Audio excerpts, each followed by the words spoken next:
friends. Good evening. How's it going? Let's see who's here at the moment.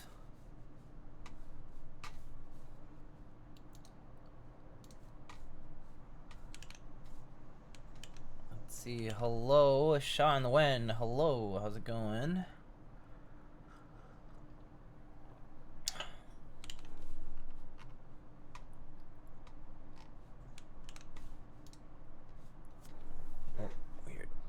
Focus is being a little weird. There you go. Hello, Shonies. Hello. How are you, my friend? How you doing? So handsome. I kind of desperately need a haircut. It's kind of getting long. Been trying to schedule something for it, but it's been difficult. It's been busy at work these days. All right, let's build stuff. So today, yeah, I got a Class65 from Studio. Mochi, hello. How are you, my friend? Good morning, I guess. Good morning. For you guys, it's already Friday, so that's nice. At least it's closer to the weekend. Reverse mohawks are great. Oh my god. In the middle of a bad cold? Oh crap. I've been seeing people get colds these days because at least here, especially, the weather's been changing a lot. So it's like we get like, you know, like 10 degrees, you know, Celsius in the morning, and like it's like 25 or so in the afternoon. So it's like pretty warm, and so we've had shifting weather, and so people are getting sick. So I've been like trying my best to like avoid getting sick from other people getting sick too. But yeah, and it's also like allergy season, so sometimes I'm like, do they have a cold or is it just allergies? It's very hard to tell. Anyway, yeah. Okay, so let's get started. So, Studio sent out this board. This is the Class65 V3. There's two other folks who reviewed this board as well. I believe Alex Otos and Patricia Shinshin Wong. Check these out, and a couple of different colors. I think Alex got the green one. Patty got the beige one, if I recall. They also sent this glazed beige keycap set, which is the first time I see it. I was looking this up, and apparently it's PVT. Let's see, it's like they don't use dice up, they use like a different method. They call it injection molded with mirror finish heat cured legends on full PVT. Kind of interesting. It says, unlike UV or dice up, heat curing has a super high sharpness and flat surface that won't feel. I'm assuming low texture. But pretty neat. And then you know, if you wanted to look at the product page, you know, this is their website. $59 US, not bad. And then they have the kitting over here, which looks fairly comprehensive. 625 7U has the numpad stuff. Light cream, like light beige colored accent arrows as well. Step caps, control, you know, 1.5U. They also have 40 support, which is kind of cool. And then they have accent control super alts and functions. I mean, pretty cool. And then obviously split spacebar stuff. Even 6U support, which is kind of neat. They don't have 1.5U supers, but they have pretty much most of what you would need. So pretty neat. But yeah, for like $60, seems like a good deal. And also kind of interesting, kind of reminds me of the set from JTK, the HSA sets that are those are like the purposefully shined sets. So yeah, I mean, I think they have a niche kind of like audience for it though, because you know, not everybody wants a non-textured glossy type of set. So I imagine the people who would buy the set are not very many people out there. So yeah, well, there's that. But yeah, they sent this out, and then they sent out the board.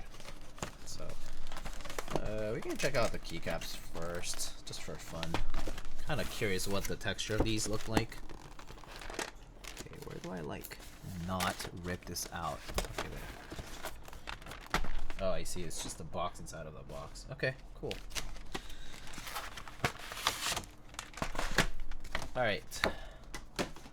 So box inside of a box. They come in those generic keycap trays, like the ones you see for like EPVT and stuff like that. So not bad. They have, oh, this is interesting. They have homing keys for the F and J. They have, let me see if they have they don't have scoops. They have regular, like not scooped and not bar. And instead of a bar, they have a like nipple type of thing, but like it's like a dot homing, but it's like the dot's like where the bar center would be. So it's like not in the middle of the cap, but like center bottom. It's kind of interesting. But look at that. Shiny. Shiny, shiny, shiny, shiny. Super shiny. Oh, texture is actually really smooth. These legends also look really crisp. This is pretty good looking. Trying to look for like inconsistencies. I mean, there are some small inconsistencies, like the backspace sort of seems to like the, oh, come on, focus. Like the letter, like, you know, that E at the very end is a little bit thinner than the rest.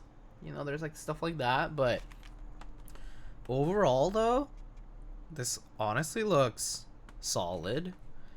The punctuation, like, you know, it's a little bit thicker, for example. I'm noticing that. But honestly, for a $59 set, this is quite solid. The alignment is pretty good. The alignment, like, horizontally is pretty good. So pretty neat. Glazed beige.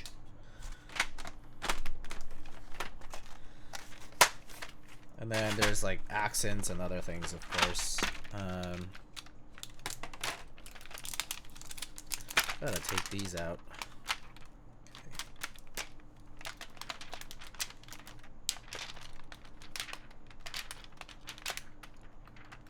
I guess to prevent them from moving in the middle of transit. But yeah, not bad. Not bad. They have accents, novelties, and all the extra stuff.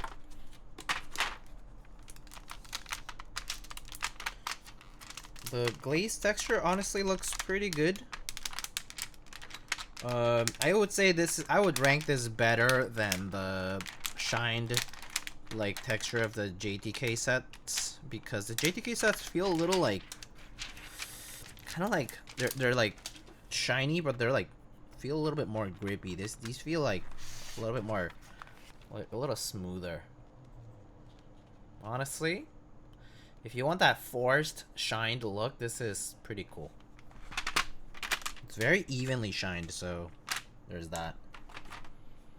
What's the best clip-in stab? Do you have any recommendations? Cherry clip-ins with C3 wires, a banger. I would say, personally, I prefer TX APs, but some people actually don't. I would say otherwise, people will recommend, yeah, cherry clip-ins. So cherry clip-ins, if you want easy and cheap. So cherry clip-ins, maybe cherry clip-ins with the with like C3 wires or like Geon wires now that they sell them. Like I think the Keys sells Geon wires as well. So you know, basically cherry clip-ins with third-party wires or TX clip-ins are pretty much what most people will recommend when it comes to clip-ins. I've seen the QK Neo clip-ins. I've tried those as well, like the ones that come with the Neo boards or the QK boards. Those are actually not bad. They actually are not that hard to tune for clip-ins. And other stabs that people will recommend are like, you know, screw-ins. So like Knight V3s or screw-ins. There's GAT V2, Type Plus. The Type Plus stabs are screw-ins as well. There's a bunch of other stabs, but yeah, those are, I'm pretty sure those are screw-ins though. Boomerangaroo, thanks for the Prime sub. Oh, 24 months, wow. Danny FPS again, thank you so much for the sub. Alright, so let's open up this board box. It's the Class65. So let's see. So we have gasket mount and top mount. Very obvious. They have gasket pour-on strips, top mount accessories, so screws and things like that. They have bump-ons or feet, and then extra ribbon cables. That's nice of them. And then let's see here. We got PCBs. We have a solderable PCB. We have polypropylene plate, PP plate. We got a wired hot swap PCB. So this is supports ANSI and ISO. I think that's a 625U spacebar. And yeah, split, or I guess, I mean, that's a, like, it's like a 660 layout. So it also has split backspace support there. And step caps lock support. So hot swap. Then we have an alu plate and foam kit if you want foam. Then let's see. Here looks like we have a wrist rest with a wooden inlay piece. Quite large actually. This is like a TKL rest size wise. So these, well, what's the kind of wood? It's walnut. Yeah. So it is walnut. Has bump-ons at the front to prevent from colliding with the board, but it's actually a pretty nicely machined and nice soft fillets at the edges. So it's not chamfered. It's like nicely filleted. Honestly, feels really nice and smooth. This is actually kind of perfect for a TKL. I wish the boomerang came with a wrist rest too. Yeah, I mean, were you here last stream? But Laminar was here, and Laminar was like, oh, made a wrist rest except the tariff thing, and it just didn't happen. Secret Myth, hello. Yeah, it was supposed to, and then basically they had to take it out because of the current situation. Ooh, very nice. Looks like I got the silver unit for the Class65.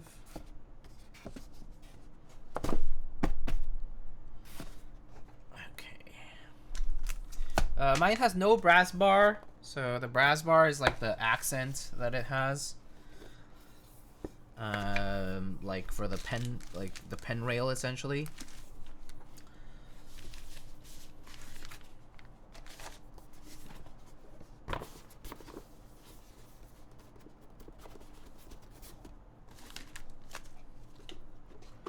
Does that boomerang come back if you throw it? Snick Rap, how you doing? I'm doing alright. It's been just kind of busy at work, but other than that, it's been pretty chill.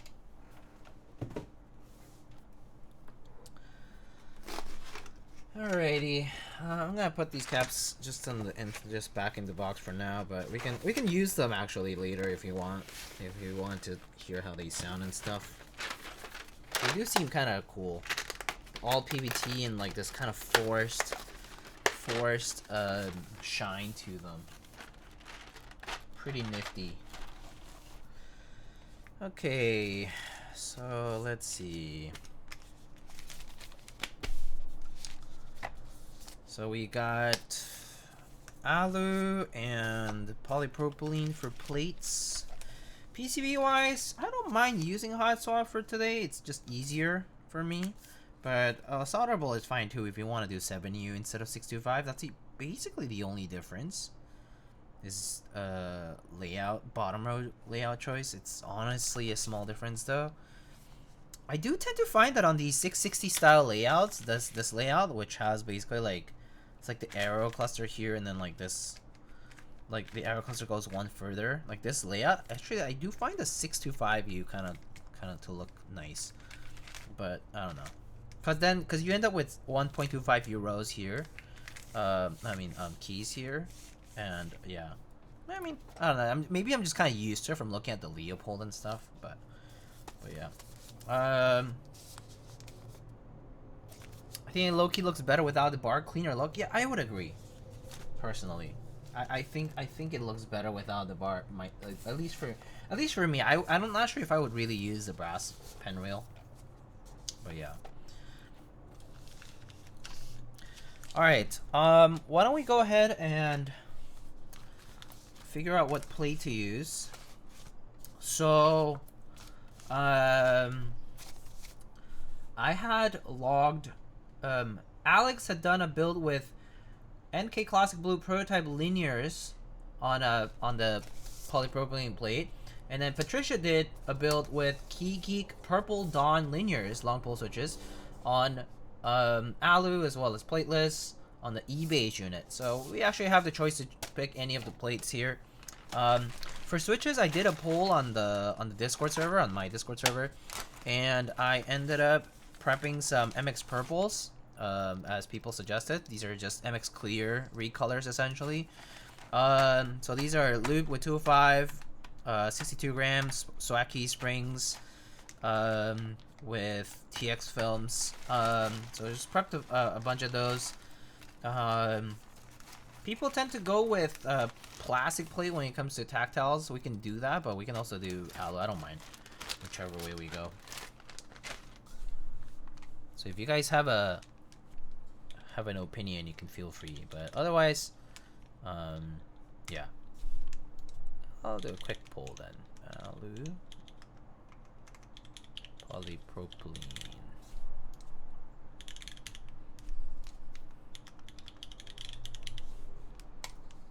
You guys can feel free to vote for that, but yeah. Let's take out the board and check it out in the meantime. Alright, so board's out of the bag. It does have some small internal defect here, but it's fine, it's a prototype. Does appear to have some staining from the factory. I think it'll clean off though. Yeah, it cleans off, it's just kind of dirty. So there's the bottom. It's actually super simple looking.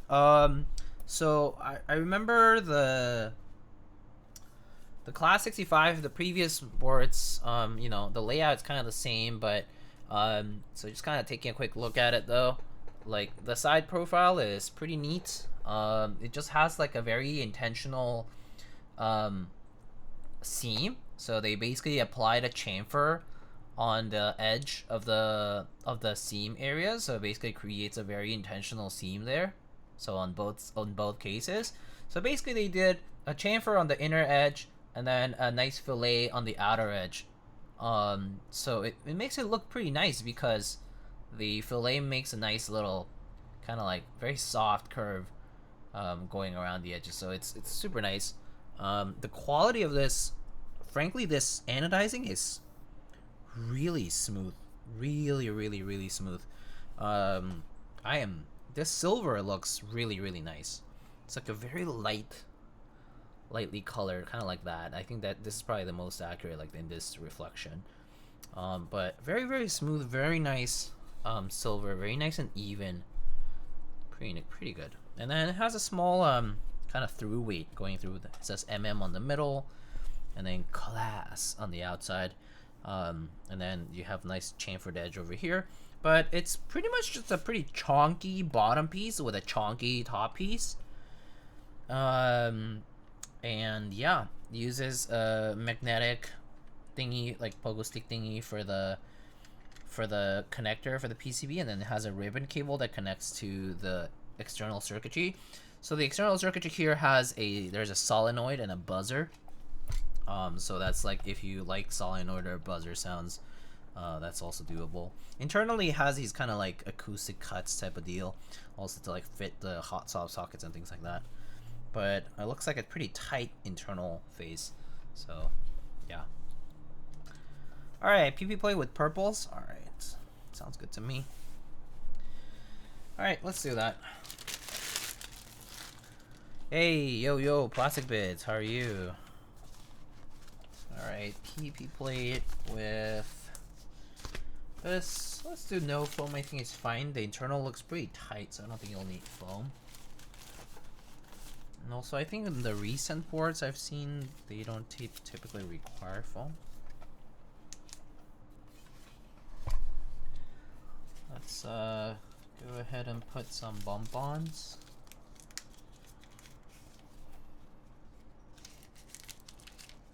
Doing good? Good to hear, good to hear.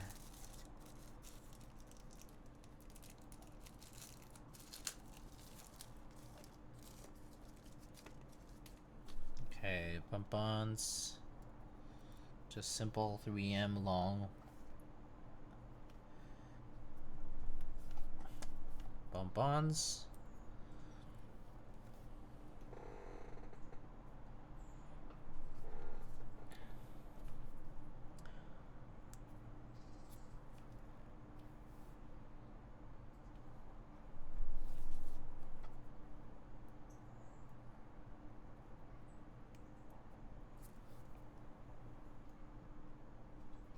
All right, nice and easy.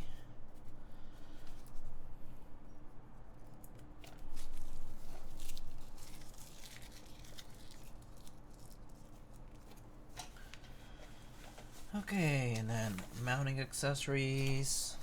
This came out of this bag.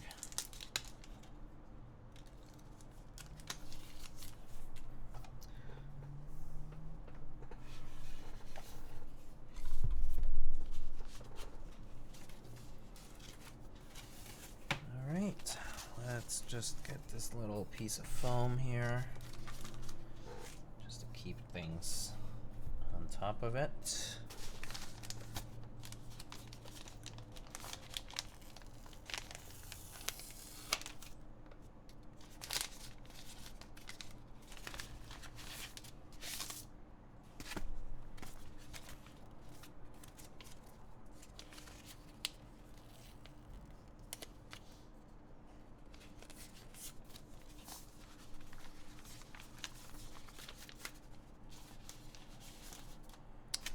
Okay, and the polypropylene plate.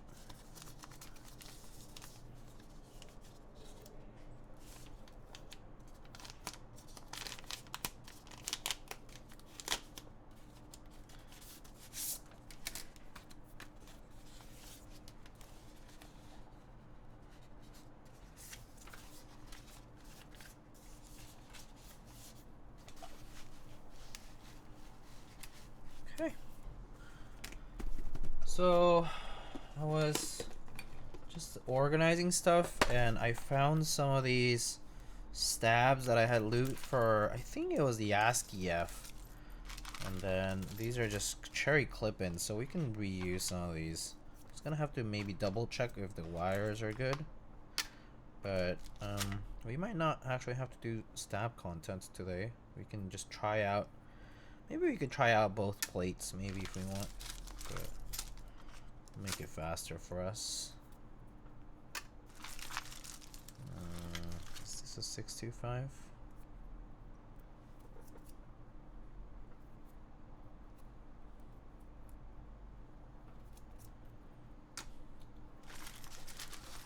Let's see. Left shift, enter, backspace, and spacebar. Should be quick. I think that's 625. Yeah, that's 625. Alright, sweet.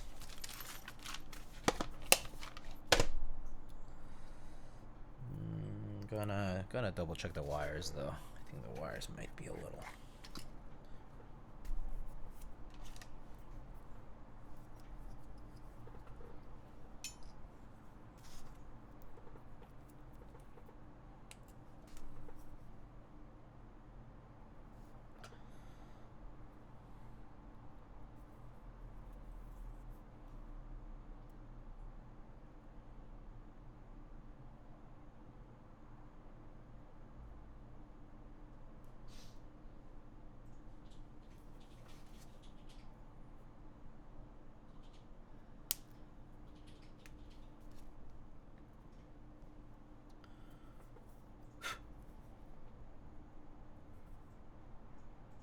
Looks like chat's on the quieter side today.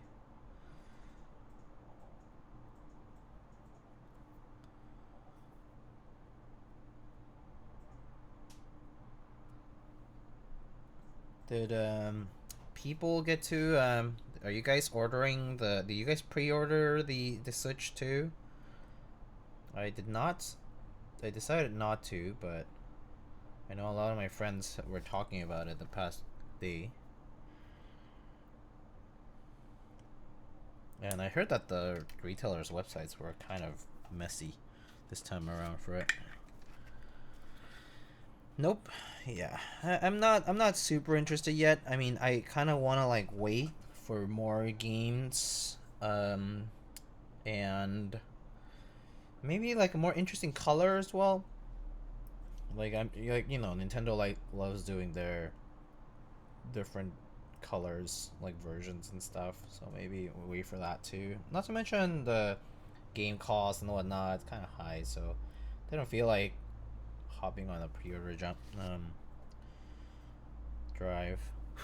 Just kind of didn't feel strongly about it yet, so gonna wait until release and some more maybe to see what happens.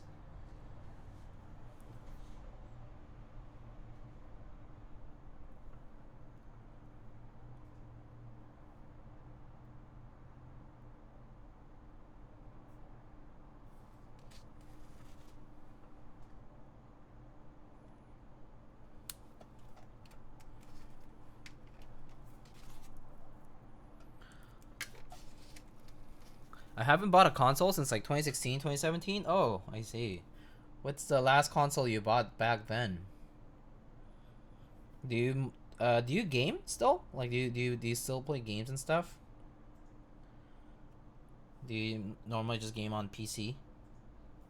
Or is it mostly like you don't game really, but back then you did?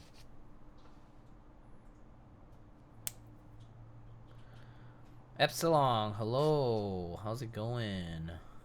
PS4? Oh yeah, we have a PS4 too. We actually recently found the PS4 VR headset, and so plugged that in and tried out some Beat Saber and stuff like that. Pretty fun. My partner is really good at it.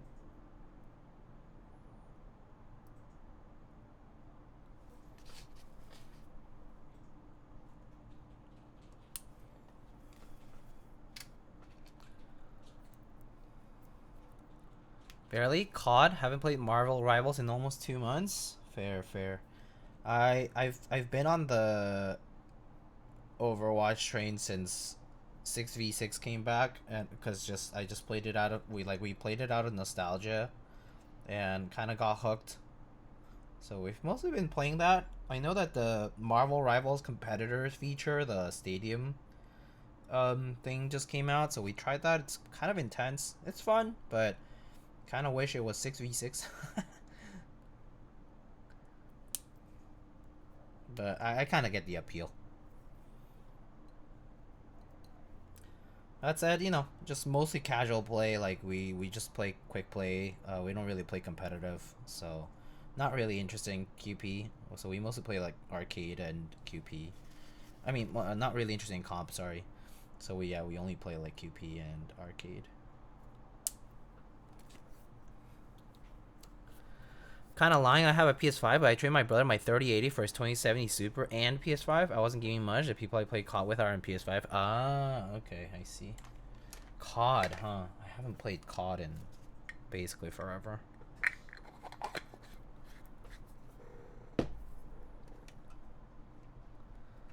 Conan, hola.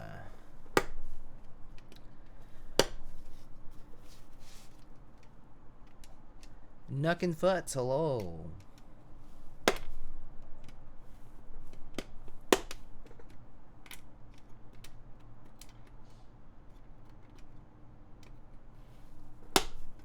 Manic Geek, how are you? Were you streaming earlier today, Manic Geek? I thought I saw an alert, but I'm not sure. I'm not sure who was streaming today. I think I saw April stream. Manic Geek, I think you were streaming today. Was it today? Might have been a different day. I keep getting the days confused. I was? Oh, cool. What do you do today? Oh my god, Manic Geek. Oh my gosh. I need to tell you about something, but it's okay. It's about that Surdroya Hydroya that I built that time. I sent it out to the next creator, who is actually Alex, and that package has been giving us so much trouble crossing over to Canada. So it's just been like delays and all these things. It's just been such a headache. Oh no, I mean, you know, I suspected it could be an issue sending things abroad, but of course the one time I was hoping like, oh man, surely it's gonna be fine, right? Like you know, using DHL, no problem and no big deal, but they're just being super slow about it, so we're just kind of like sitting ducks, like just waiting for updates. But it's been kind of annoying to follow up on it. Tried out some new parts in the Brutal V2 1800. Ooh, nice. How do you like the board? The V2 series in general. I like it. It's like different, right? It's like single-sided gasket, I think. It's the V2 series. AIO3 design. What is it about that board that's just been so cursed? I don't know. It's been whack for sure.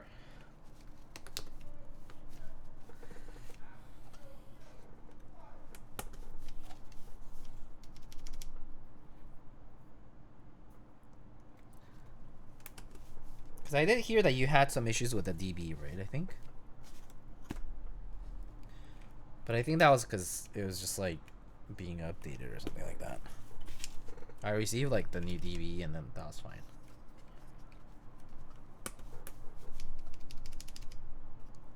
Oh yeah, I should update the build command. That reminds me. Thank you.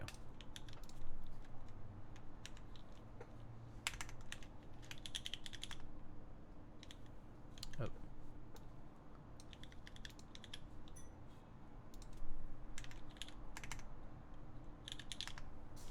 It's polypropylene, right? Yeah, to a polypropylene full plate.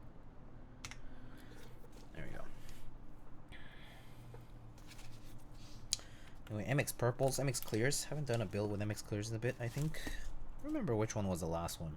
Was it the seal, maybe? No, I did MX clears. I did in something else more recently, right? Was it one of the Neo boards?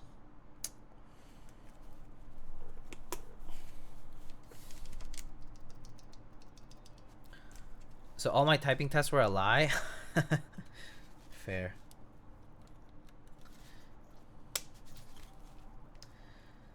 It's fine.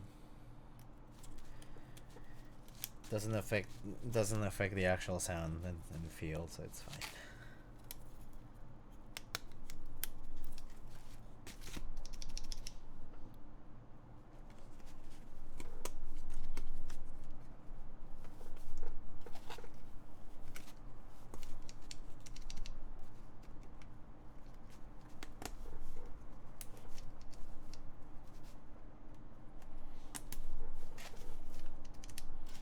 Okay, let's try out these stabs first, I guess.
Oh, that's right. Did any of you guys get the new remastered Oblivion? I've seen a bunch of people also play that. Kind of cool that they just announced it and released it at the same time. I thought that was pretty neat. No marketing required. It's just a remaster.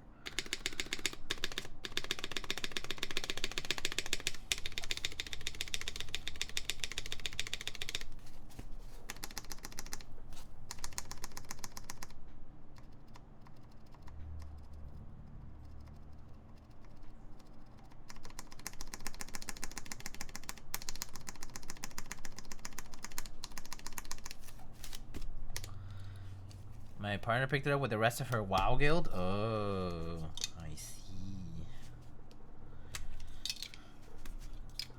Very cool. I was like, I liked what I saw, but I also was like, man, so back in the day when Oblivion was out, I spent a lot of hours playing it. I like did everything. I like maxed all the attributes. I like got myself like the most gigantic plays with all the storage and all the upgrades and every single quest line, every single little thing, DLCs, right? It was all great, but yeah, spent a lot of time playing it. So I was like, I don't know if I have the fortitude to play through that again.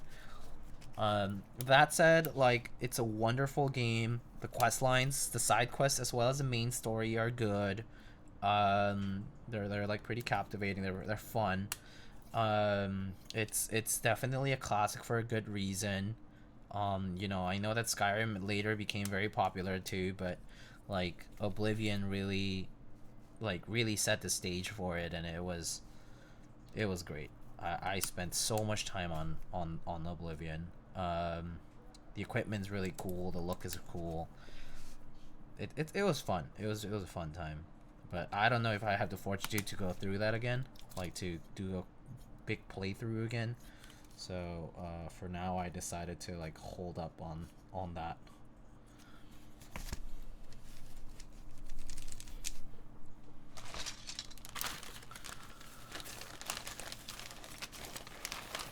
Thinking of putting purples in my Lily, can't decide though. Well, I have MX Browns on my Lily, the prototype, and it's pretty good. If you think you'll like MX Browns, I think you'll like MX Clears. They're different. They're different. They do sound different, but I mean, why not? I guess. Kind of how I feel about it.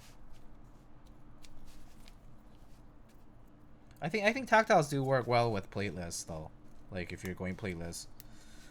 I mean, actually, isn't the Lily always? I should forget which boards do have plates and don't. I think yeah, the Lily is plateless, right? So I like MX Clears with my broken keycaps. You can always trim them, I guess. It's extra work, but yeah. They redid a classic meme. Which one is this one? Oh, that's a good one. The Highwayman.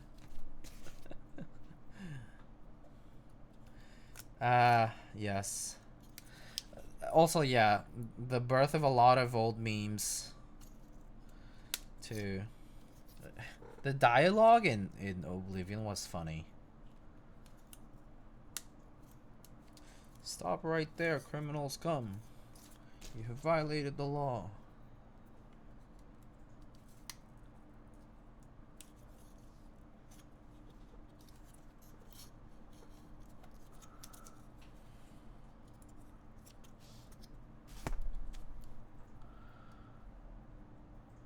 But I would recommend it, Mana Geek. It's a fun game. I really like those Haimu Clipper tactiles and plateless boards. Shockingly nice. Ooh, I haven't tried the Clipper ones yet. I have heard good things about the Haimu boards in general, though, you know? I mean, like, the Haimu switches. Like, the Silence were nice, and, you know, they try some of their pastel ones, too, and they're pretty okay. but I haven't tried their newer ones.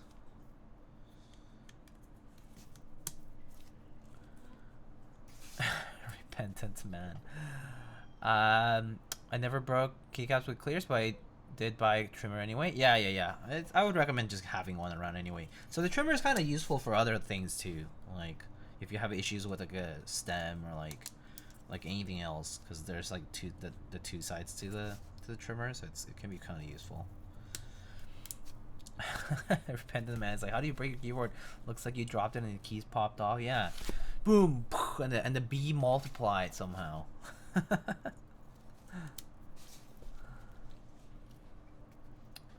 MX Purple was such a bad launch. Like, how did they not know and just assume like that Cherry changed the stem? Yeah, I don't know. My expectations for Cherry MX in general have never been high, considering that they're, you know, the whole process from their old boards in documentation as well as their like nomenclature and system in general was not particularly crystal clear, or as methodical as it seemed. And so I don't know. Not the bees.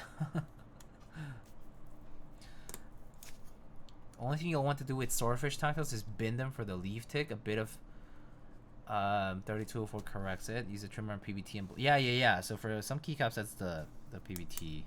I mean the trimmer is pretty useful.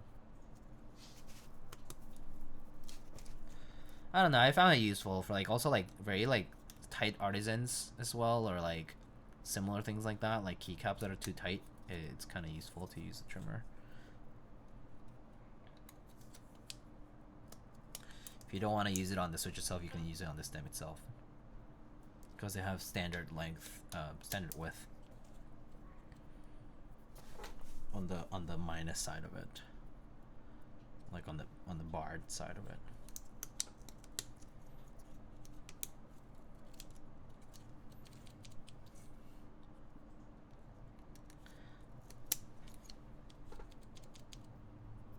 What is the keyboard on your desk? It's gorgeous, and I usually don't like ergos.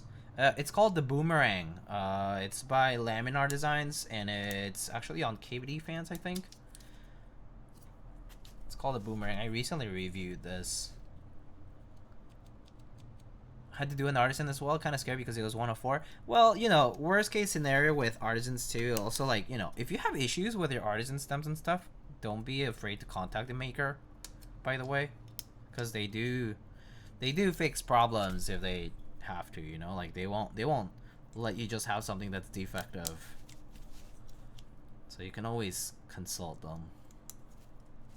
I usually just, you know, after I check that they like caps mount and fine and stuff, like, or if they don't, even if it's a bit and like I purchase it directly from them, I always make sure to hit them up and let them know, because also letting them know helps them, like, oh, like maybe I have a bad mold, or like, you know, this issue might recur later on, so it's handy to inform them.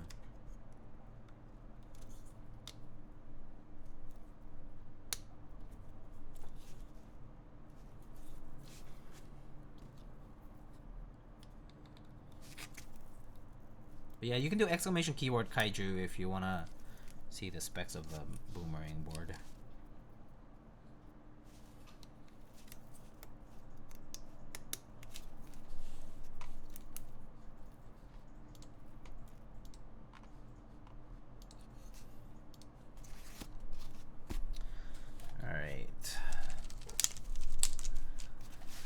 Alright, the switches are on.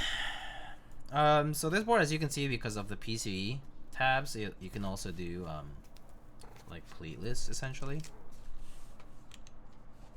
So it's kind of nifty in that regard.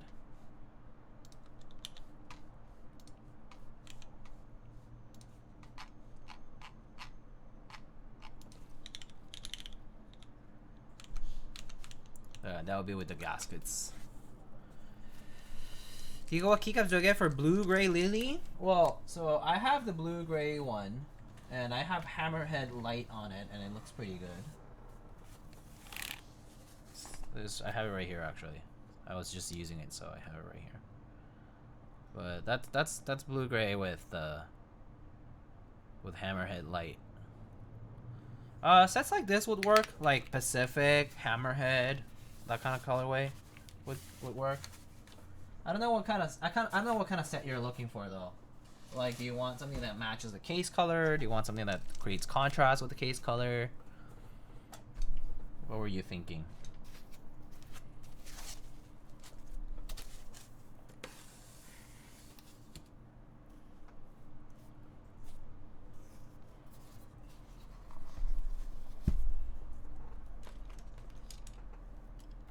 Alright, let's open up the case.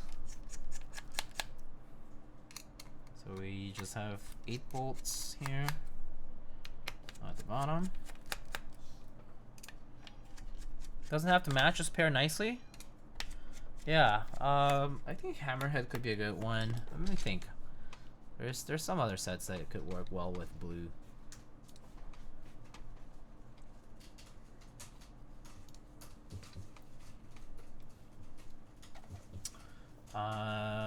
Let me think. Arctic is another one that's like blue friendly. Shoko is probably too light for blue gray, but there's Shoko.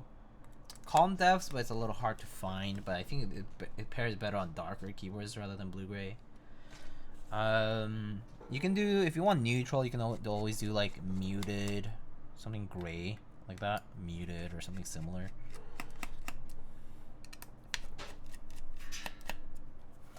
Just got myself an old HKB for like 120 bucks, best deal of my life. Oh, nice.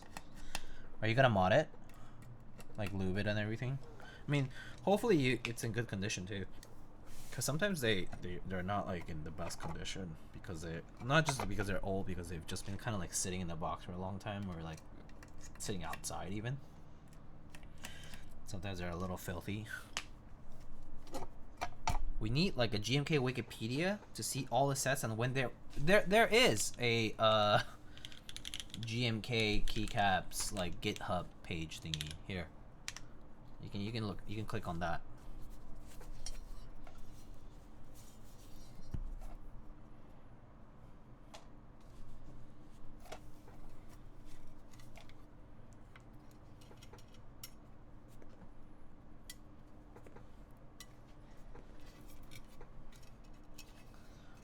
Yeah, it exists. It's not like the first time people are like, oh yeah, I don't know what sets are out there. But there's so many sets though that, yeah, it's kind of annoying to browse through, you know, because it's not like a quick, you can't just like click them at a quick glance and like look at them, because they're not like a gallery like type.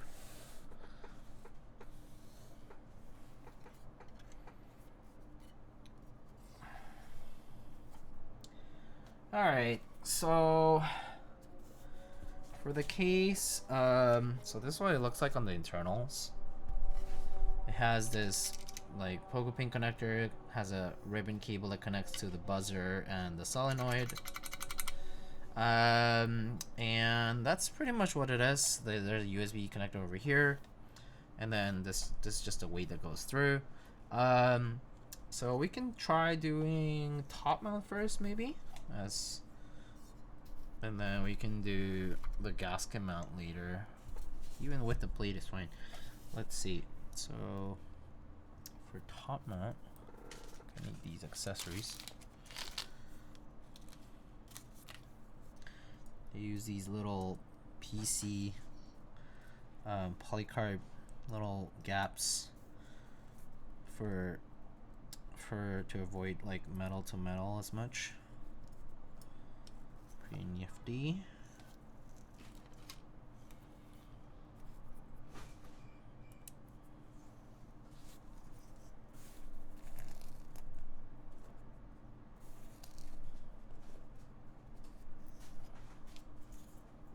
Okay.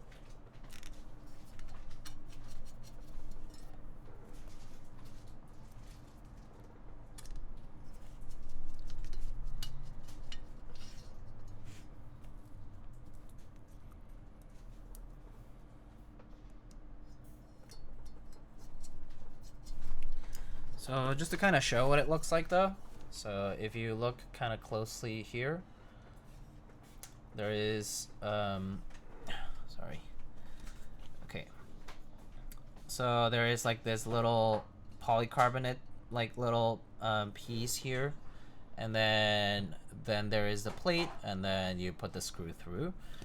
So that's for top mount, right? So for top mount, basically you have a little piece of polycarbonate between the case and the plate, just to sort of like avoid the extra contact there, and then, you know, kind of like serves as a little stopgap. But then, you know, you can always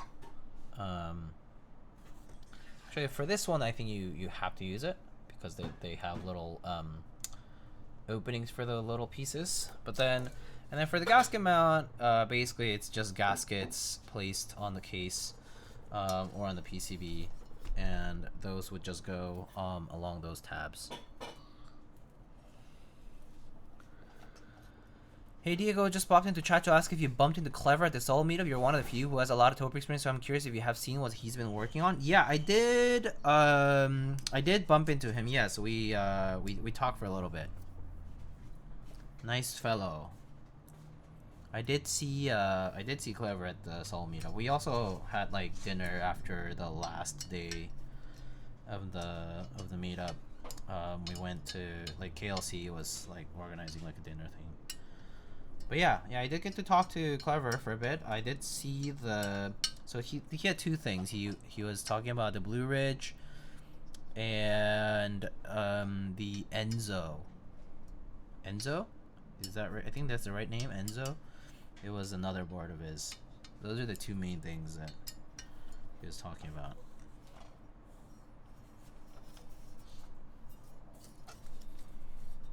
Enzo, yeah. Yeah, it looks pretty cool. Let me see if I can find photos. I don't have many. I didn't take as many photos of like boards because I just kind of felt like, you know, it was a lot. Let me see if I can find it.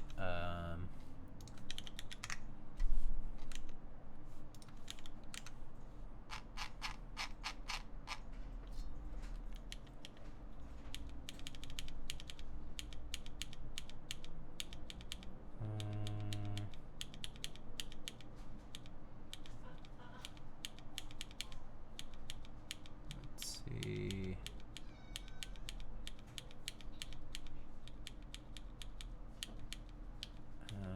Where's the they're at the data scene DDS table. Where are they? Oh my god. Here they are. Found it.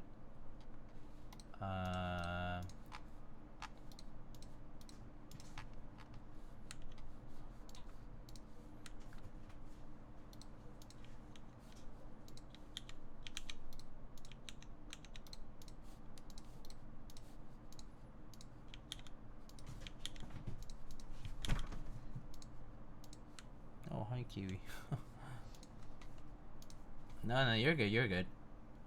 Yeah, so here's Clever. They brought the Enzo HHKB, yeah, and then this was what they had brought. They had brought the MX and EC compatible. It's MX hot swap and EC compatible PCB. I thought this was crazy. MX and EC in the same PCB. So cool. So they brought the Blue Ridge as well, but the Enzo is what I was taking pictures of because they had this integrated palm plate. Look at this. Look at these housings. So the housings are also like shaped to prevent collision interference from the keycaps. Like it has those like chamfers here and stuff. Really detailed. Very nice design. And so yeah, the very cool stuff. This is the Enzo. Has kind of like this frame, 6U HHKB style. But yeah, that was a board. And this is what the look at this stuff. This plate looks so cool from the underside too. There's our stab, the sliders. Look at the way they fit the sliders. I thought this was super cool. But super exciting stuff. Clever is doing some great work, some clever work, you could say. The way this holds the stabilizer too, it has like this like kind of like holder here, and it's also like to kind of like make the stabilizer experience much better. Really nice stuff. Optimized for the MX keycap users as well. So if you're using like MX style sliders with EC parts, this is like solves all those like problems. But yeah, really excited to try this out, to check it out. But yeah, super nicely detailed stuff.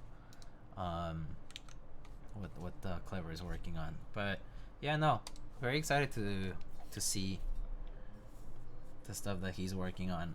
I do think I'll get to check out the Blue Ridge at one point, so hoping to see that at some point soon. All right, let's see. So I believe all I have to do now is just put this. Boom. Okay, easy. And then just flip it around and put our case screws. Gotta get some MX sliders from my HKB. I'm not huge into. I still am a strong believer that Topre OEM caps are still the best for electrocapacitive stuff. It's because of the way sliders work on Topre. Like, if you notice on Topre OEM, so actually, well, let's talk about MX first, right? So MX, like, keycaps basically friction fit onto the stem. Like, they kind of grip onto the stem kind of grips onto the keycap in a way, you know. And you know, friction is what basically keeps the keycap there, right? But in the case of Topre, like, it has these kind of like, basically it has this opening, and basically it like kind of like opens like this and then kind of clamps back. But then you don't have like as much resistance there between the like keycap and the slider after it snaps into place. And so I personally feel like that's why Topre OEM caps just sound entirely different from MX when it comes to like using them on these on EC. But yeah, personally a big fan of the way Topre EC goes with like you know, Topre or EC goes with like OEM keycaps. Yeah. I hate the chatter sound of OEM caps on OEM sliders, though. That's fair. That is the main disadvantage of OEM caps on OEM sliders, yes. Because essentially you have free movement of those caps around the sliders. Like on the interior part of the sliders. That is true, though. That is 100% valid. Like, it is the main disadvantage of OEM. I'll be able to try the Clever plate and components on the Horangi. Ooh, how fun. That's awesome. Alright, folks. What keycaps should we put on this? Nice silver Class 65. Oh, man. It looks actually really nice. It's so clean. It's huge bezels, but like it actually like works nicely. Looks good. Oh, was that the solenoid engaging? Ooh, so loud. Oh my god. How do I disable that? Oh my god, that just like startled me. How do I disable it? I have a guide here. Function, turn off buzzer. Is this the FN key? Ooh, it's so loud. Why? Wait. Is this not FN? Okay. Oh, whew. It's so loud. Oh, it's still the solenoid. FN plus X. Okay. Don't turn it off. I just want to hear it without too, you know? I just want to hear it without, that's all.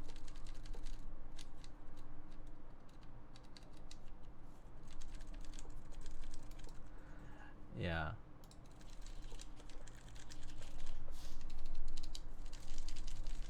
We can turn it on in a bit.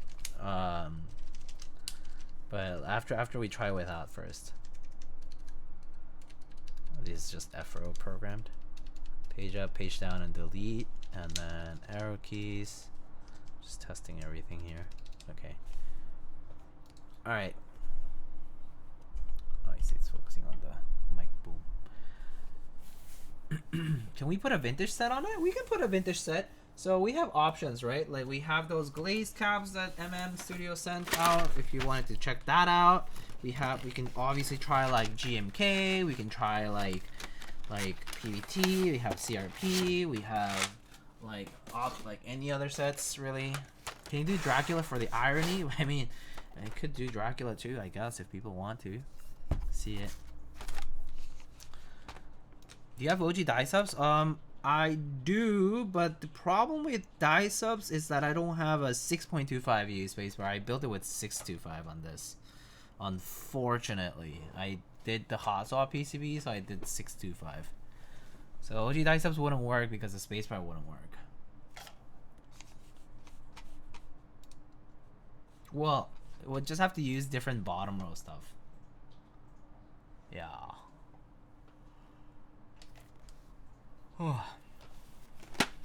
CRP? Yeah, we could do CRP too. Alright, how about we put it to a vote?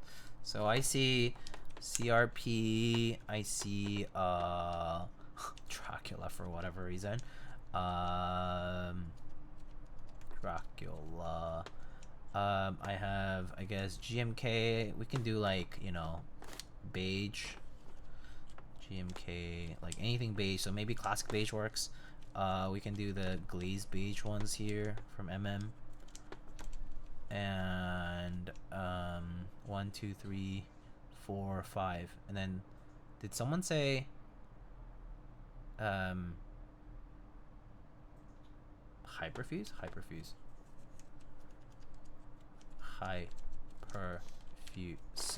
Okay. Can we test one keycap of CRP versus GMK real quick? Yeah, we can. Okay.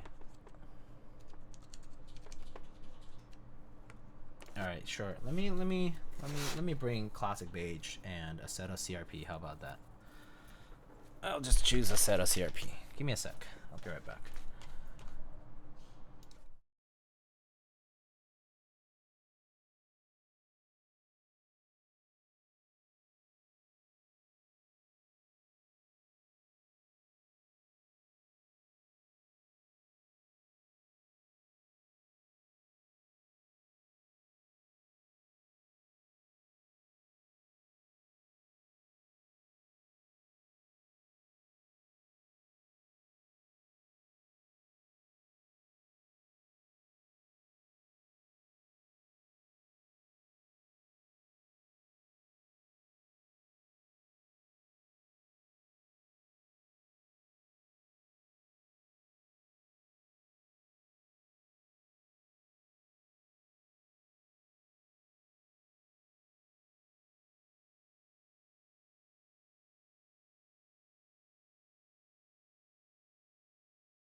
Okay, I'm back. I brought some CRP. So I have some CRP R6 here. So this is R6 Runic. Looks like that.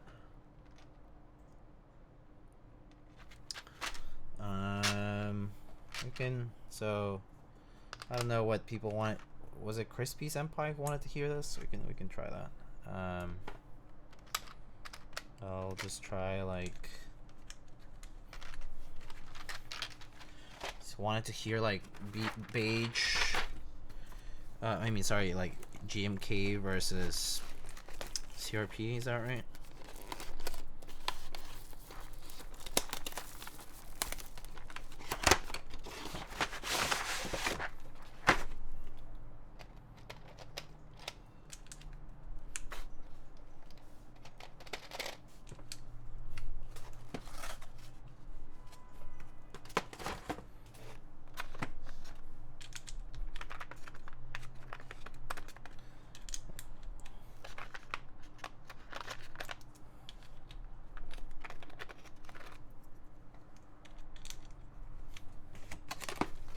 So you wanted to hear how they differed sound-wise?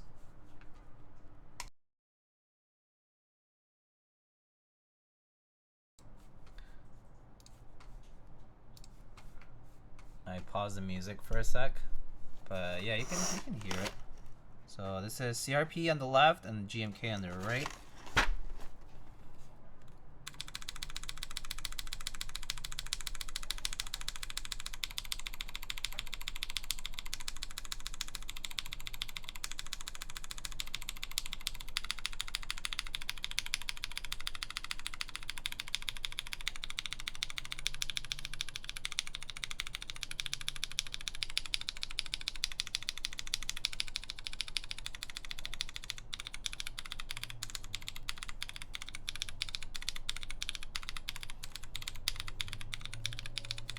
Both sound pretty good. I think they both can sound.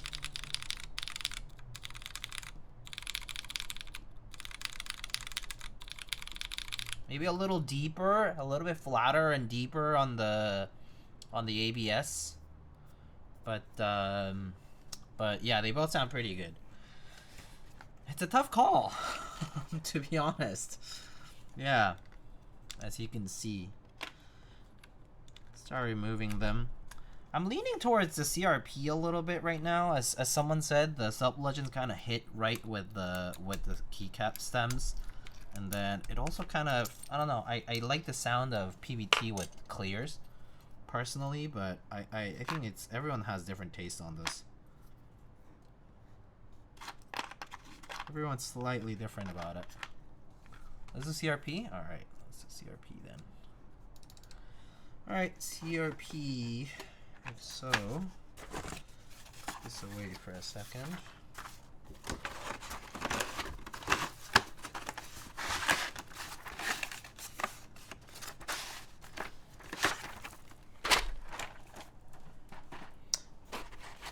Oh, I guess if you wanted to also listen to how these other PVT caps compare, we have these are the glazed ones from Studio. These are also PVT, but they're treated a little differently, so they're probably gonna sound different too.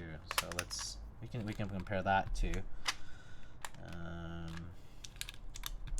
the other PVT set. So CRP versus the glazed beige. So CRP, glazed beige.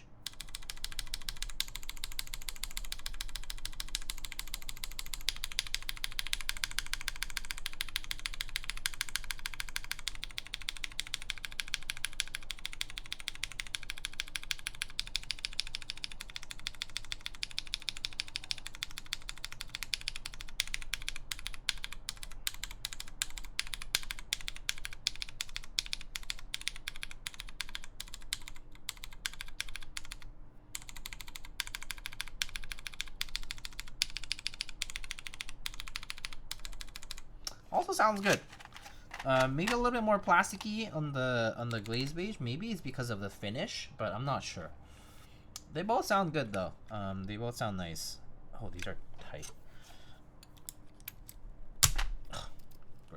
Turn off with the switch. Of course, hot swap socket things. There we go.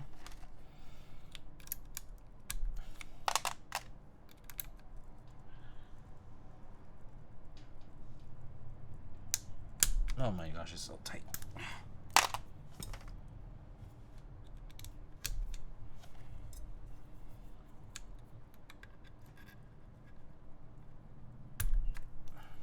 A little tight on the stems, but wow, okay. Also, I just noticed these are thick walled. Pretty thick.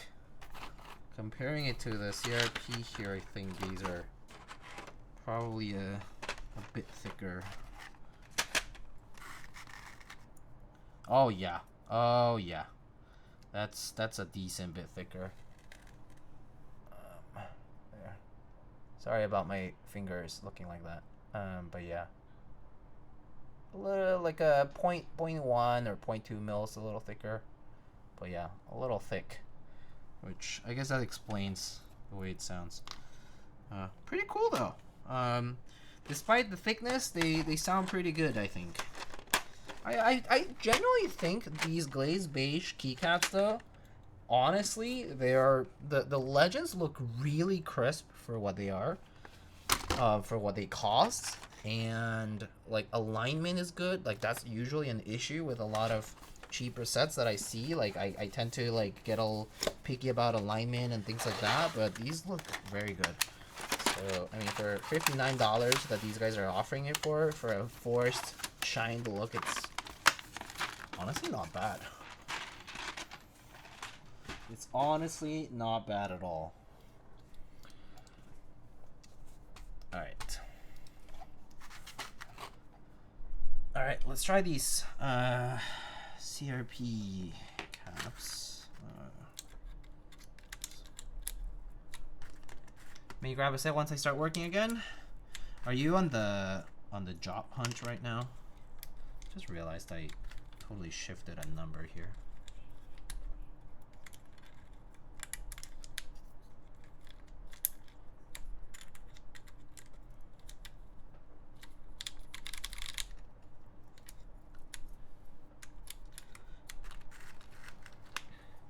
Looking to see what the Oregon marijuana market is like. Oh, interesting. Makes me wonder. I don't even know what that would be about.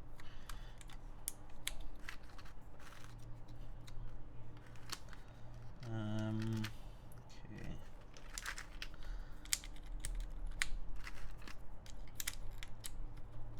Wait, 40.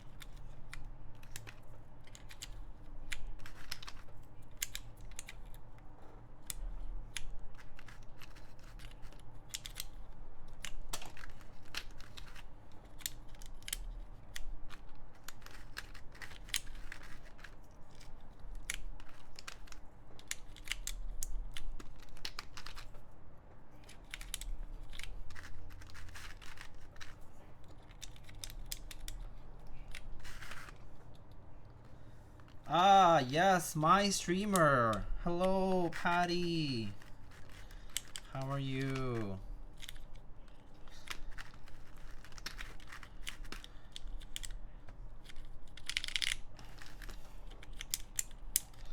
Thanks for the sub.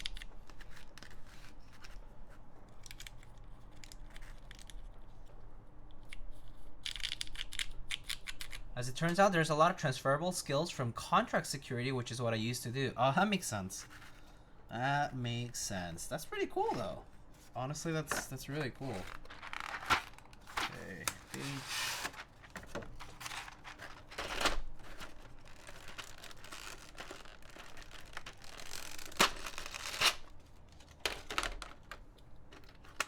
Is this 2.0? Maybe not this one.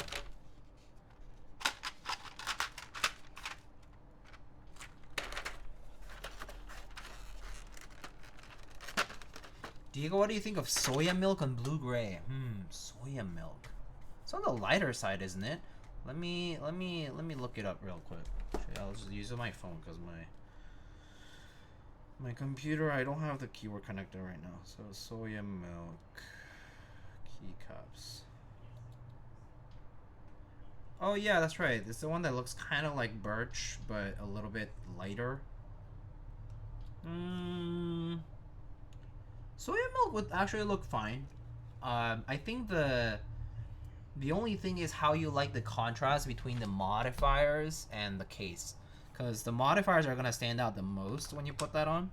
So it's how do you like the because the blue gray kind of leans on the cooler side, and the soya milk mods lean on the warmer tone colors. So it's gonna have a pretty stronger, like it's gonna have a strong contrast there. So it's just how you feel about that part. That's about it. I think the legends and the rest is gonna look fine though.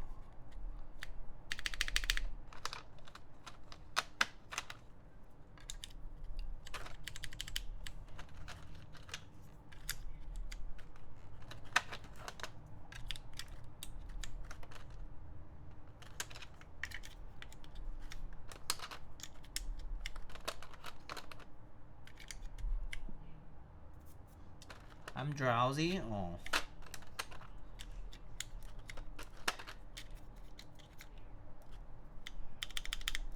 I think this is the FN key, right?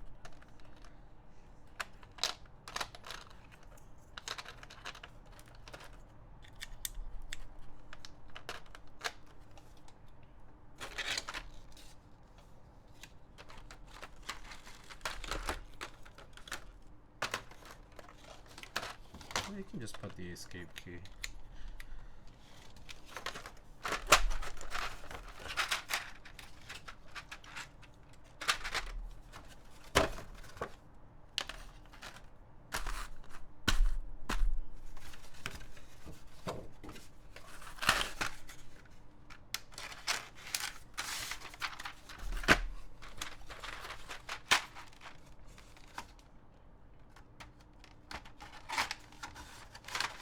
Song reminds me of Boats and Hoes from Step Brothers.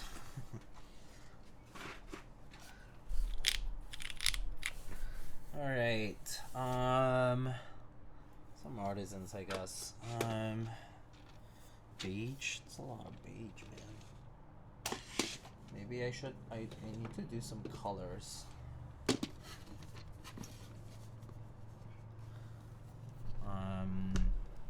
I should work with here. Okay, so let's see what we can do. Maybe I'll work on like a lighter to brighter color set. So maybe I'll start with this guy here. And then do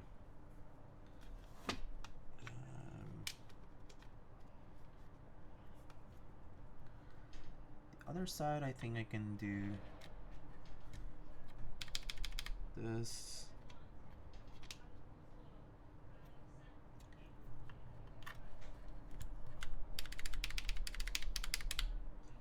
This and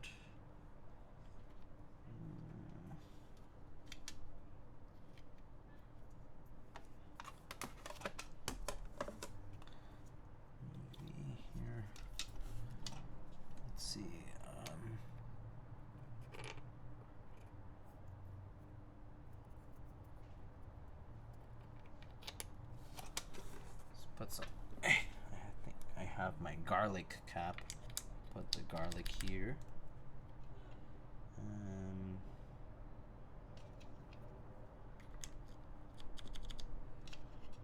Do something like that, maybe.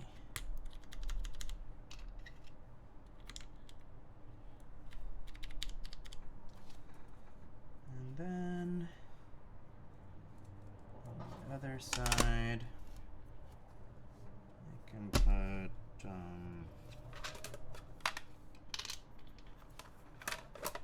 you'll put this guy here. All right. wrist here.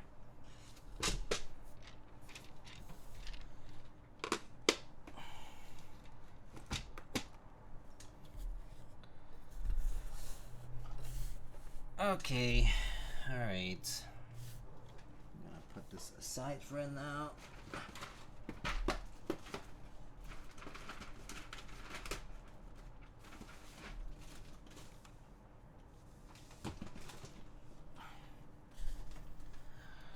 Alrighty.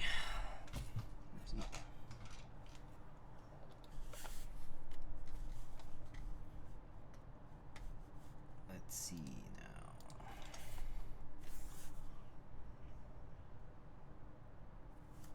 Let's try plugging that in.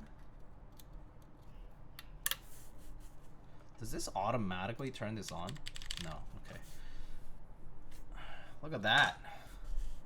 It's pretty good.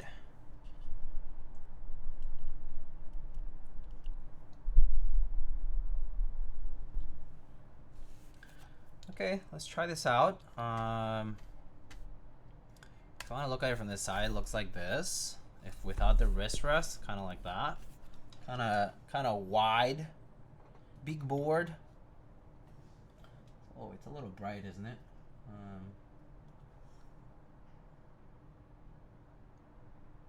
That look good? And then with the wrist rest, just looks like that. Pretty neat. Let's try typing on it. So where's my typing test thingy? Let it pop up. And we can try stopping the music here. Okay, so it looks like we're all set. All right, so let's try it out. So this is the Class65 V3. So this one currently is PP full plate, MX purples, lubed, filmed, spring swap, and top mount. All right, and CRP caps. All right, let's give it a shot. Here we go.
Wow, that sounds pretty nice. Actually, it sounds really good. I actually think the choice of PBT is good on this.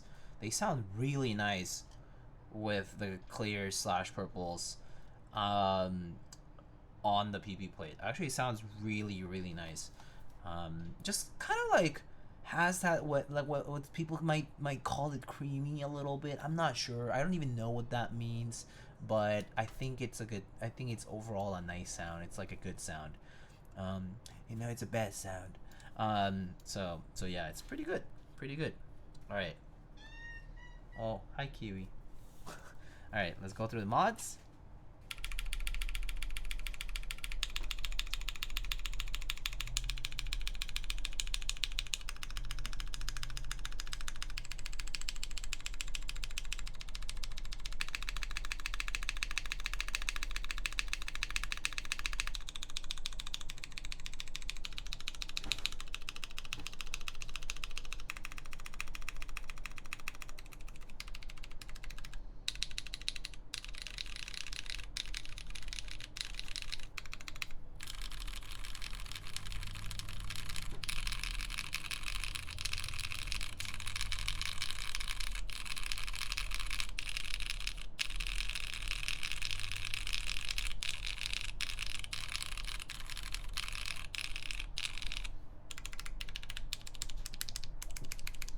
I really do enjoy how the board sounds a little bit different on different rows. It's kind of nice.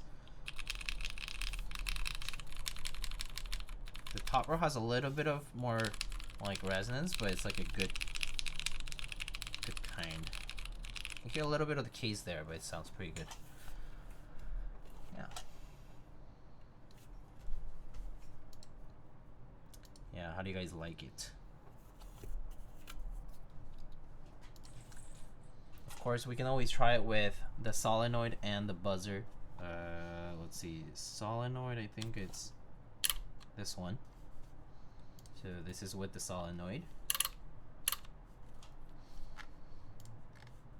So you just do a quick and short one. Short one with the solenoid.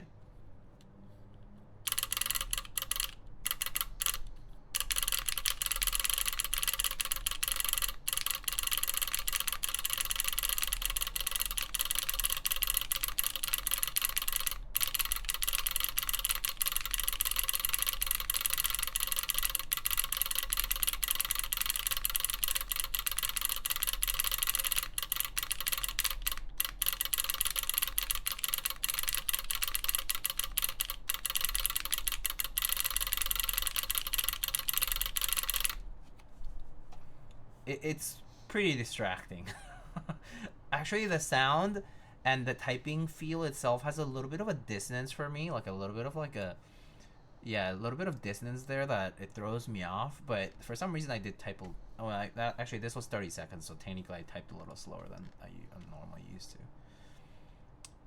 Can't just say that sounds like a keyboard. It sounds like a, I don't know, old typewriter type thing. I don't even know. Yeah, it's weird, but yeah, a little bit of dissonance there, but it's fun. I mean, the solenoid is fun. This is monkey type. monkeytype.com. All right, now we can try it with the buzzer. I think this is the buzzer. Oh my god, it's so loud. Is it always this loud? It's super loud. It sounds like like a bug. Like a fire alarm, actually, even worse. Is that the new tariff 65? That's a little too loud. I don't think I don't want to cause a neighbor to come be like, is anything wrong? It's so loud.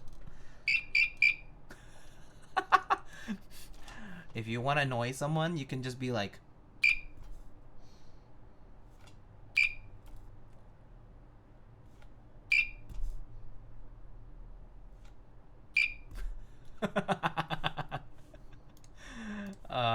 yeah. Okay, no.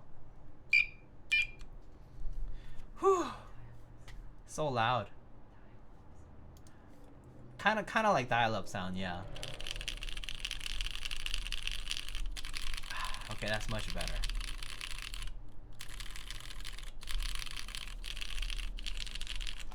Whew, okay. Phew. That was loud and annoying, but I think the solenoid is actually kind of more pleasant though. Like this one is.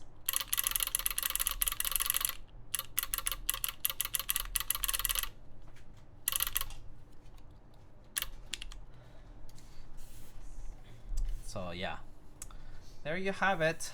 That's what the Class 65 sounds like with MX clears. I mean, or MX purples.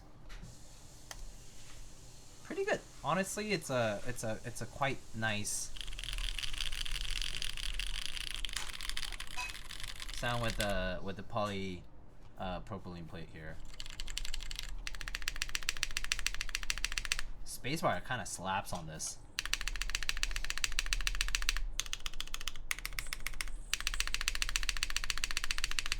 Very nice and clear spacebar. Actually, a lot of people tend to complain about the CRP spacebar, but this one, the clears, pretty good.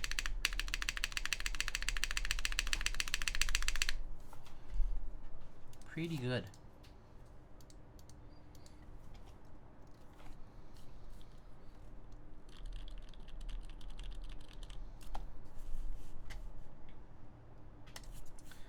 take a look at it from the top here. So we can show off the board a little bit here. So this is all built. It's a quite large board. You know, the bezels are significantly thick, right? We have like about an inch from the top edge to the part where the alphas start, and like another 2 centimeters down here. So it's a pretty large bezel all around. You do get a thicker forehead than you get this front edge.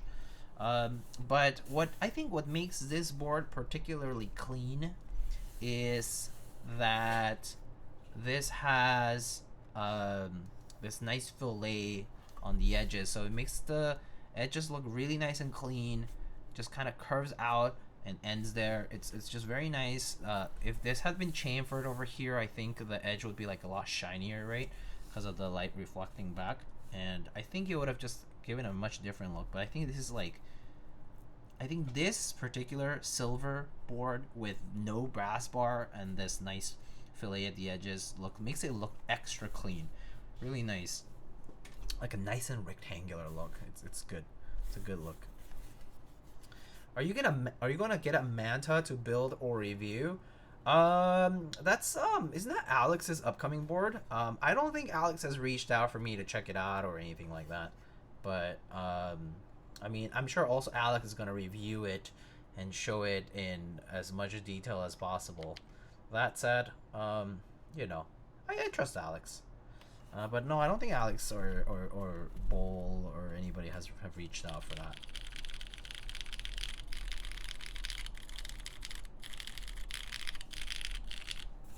AKB OGR is coming out soon. Competition is fierce. Yeah, both of them are kind of like established designs. Like, I mean, I think there's people who also really like the Class65, but technically different, right? Because, okay, let me look at the OGR for a second, but I'm pretty sure the OGR is different layout in terms of like, it is a 65, but it's also not like a 660 style. Right, so OGR2, I think the IC just came up, right?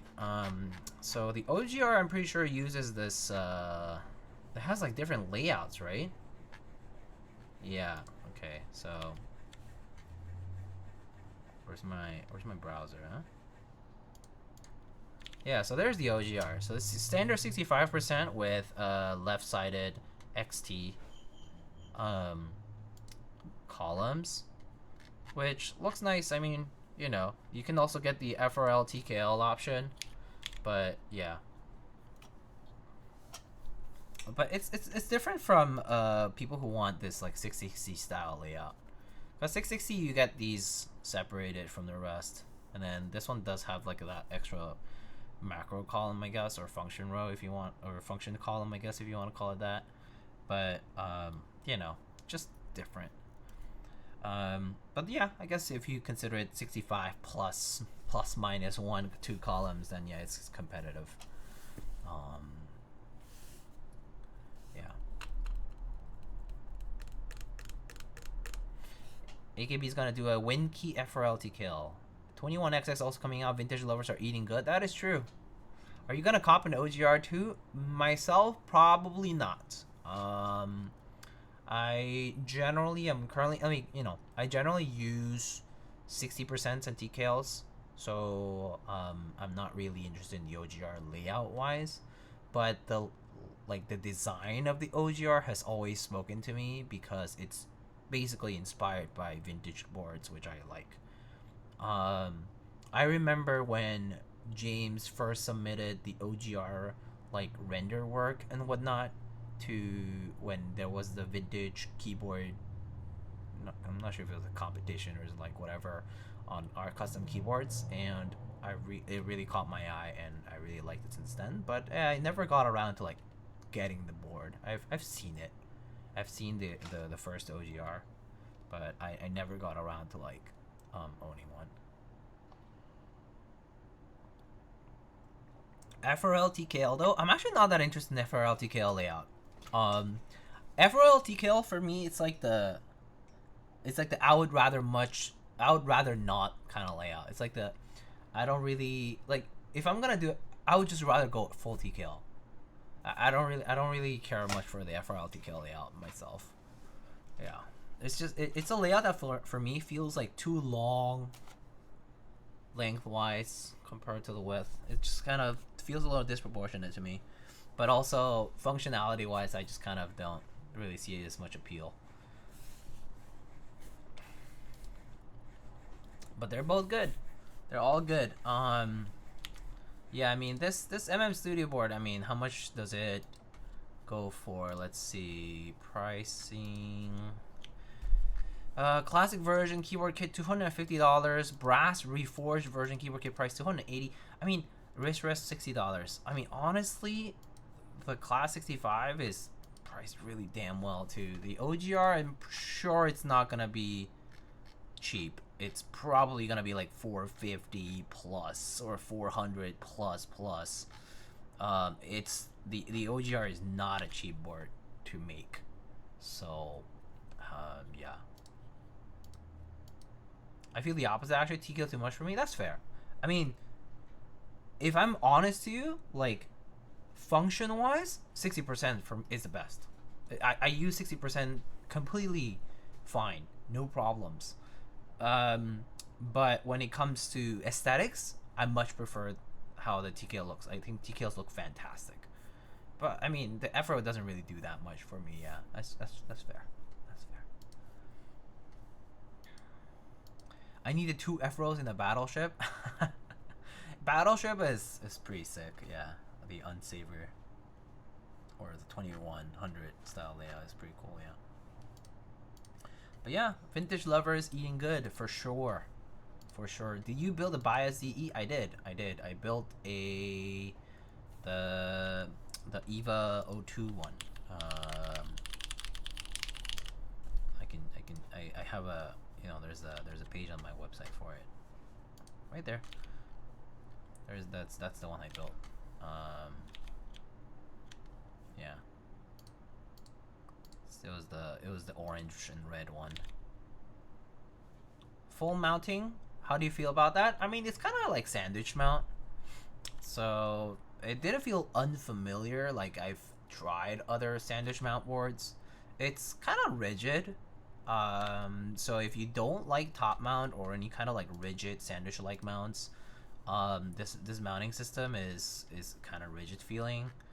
I personally was okay with it. Actually, it didn't feel bad. It just felt stiff. Yeah. Yeah, for the Bias DE. Another thing, like, you know, it's not actually nothing really to do with just the Bias DE specifically, but a lot of the cases. So when you have a top case that wraps around the bottom case, you always end up with a lot of like potential metal to metal contact, especially like at the corners and the edges of that like top case wrapping around the like kind of like, you know, kind of like hugging the bottom case. Like the bottom case is this is the top case, kind of like goes around like this, so you get like a lot of metal to metal contact like at this like junction. So on that Bias DE unit, I applied like just pieces of tape to do like force break between those, and that helped a lot to reduce a lot of the case resonance. That said, when I tried it without and it had the case resonance, it was okay. It was actually tolerable. It was not like that bad. I think the mic would pick up on it a little bit more though. Since you're a big TKL guy and I'm not, what would you say is a modern TKL to get?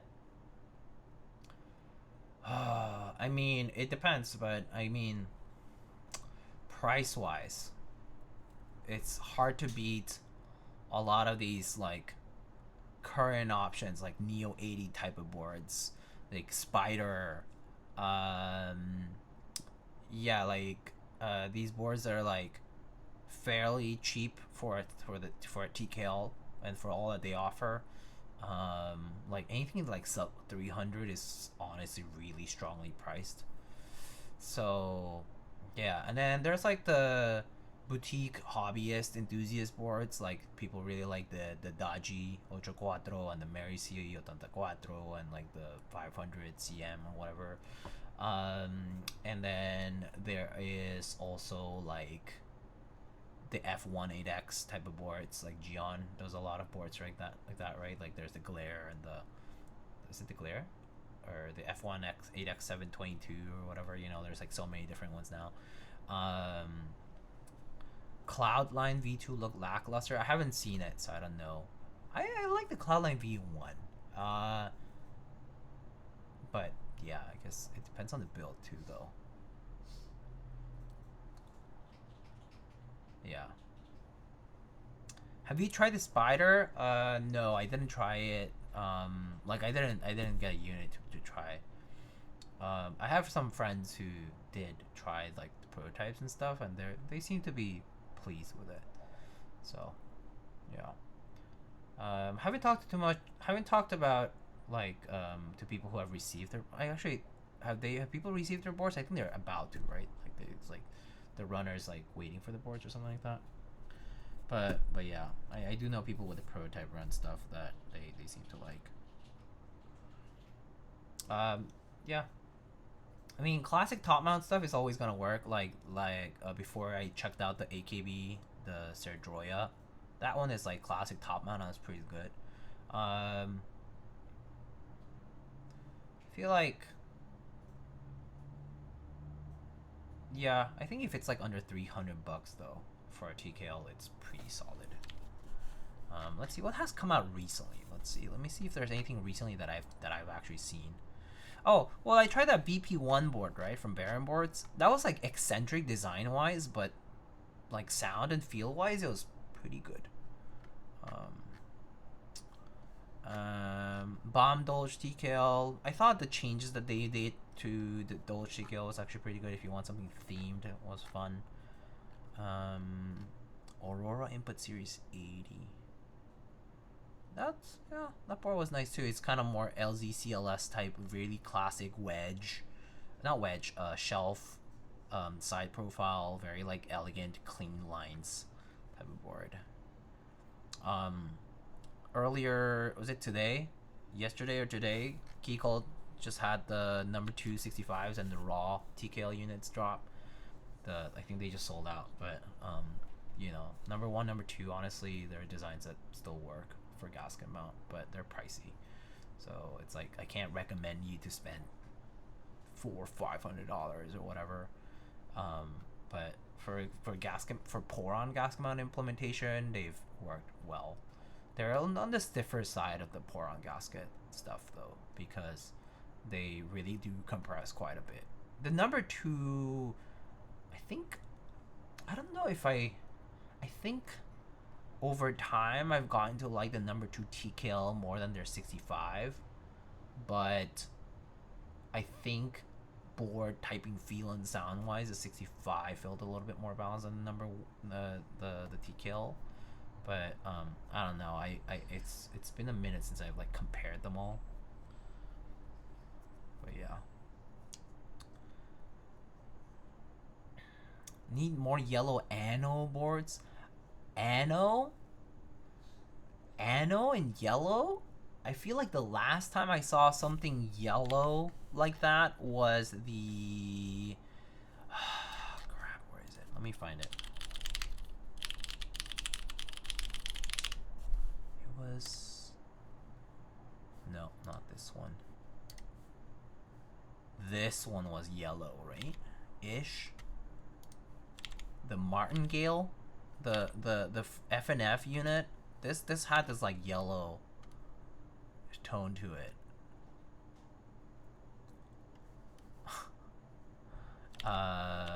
Yeah, it was fun. Version sus. But ano and yellow you don't see much. You definitely see like E yellow or powder or Cerakote type of yellow. But yeah, you don't often see yellow and anodized tones. This is bordering on like fluorescent green though, so it's kind of iffy. You're kind of running that line between green and yellow on this one, so a little bit difficult.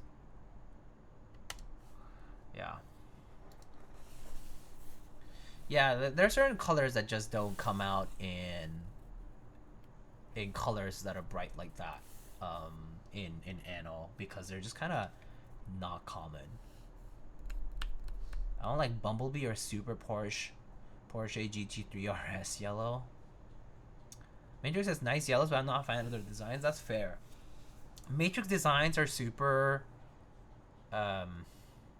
difficult to digest. They're just so much going on. Their older ones like the 1.2 OG or like 2.0 were more okay, but a lot of their new stuff is like so busy. There's so many things going on. I personally also find myself feeling the same way. I don't like love them, but yeah.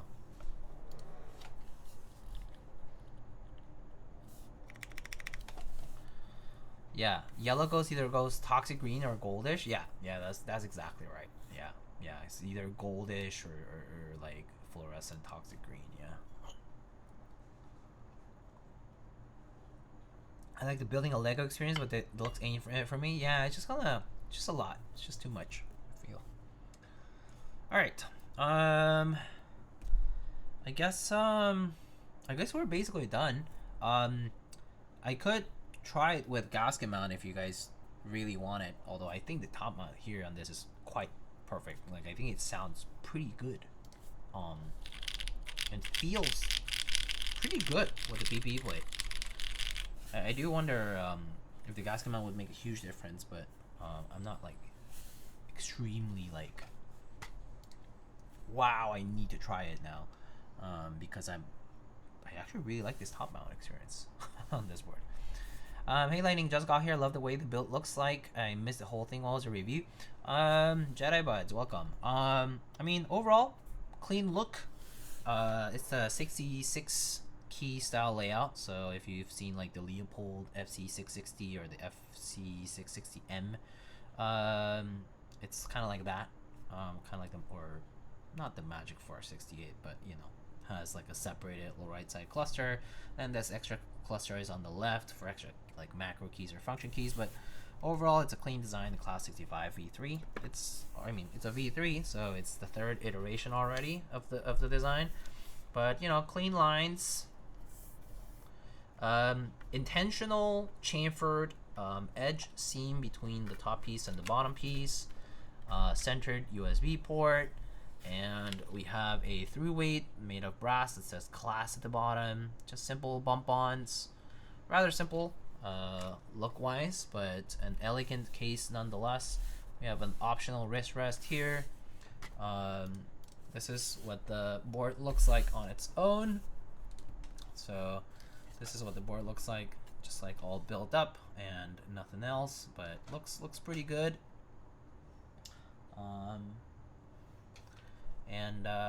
Yeah, so personally I actually really like it. We currently built it with MX purples. These are MX clear recolors essentially. Top mount.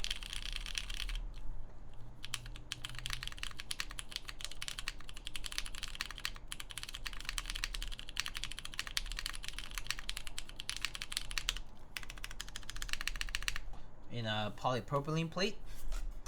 And it sounds pretty good. Sounds and feels pretty solid. Alright, so I guess we can try the gasket mount though. I think it would be an incomplete review / build process if I didn't, so why not? So let's go ahead and do that.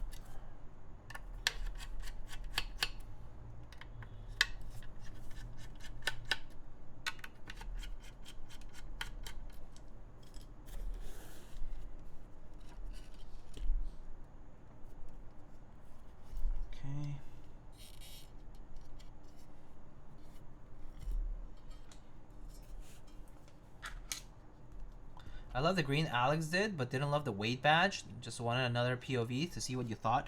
I personally think the non-brass pen rail looks cleaner than the pen rail variant.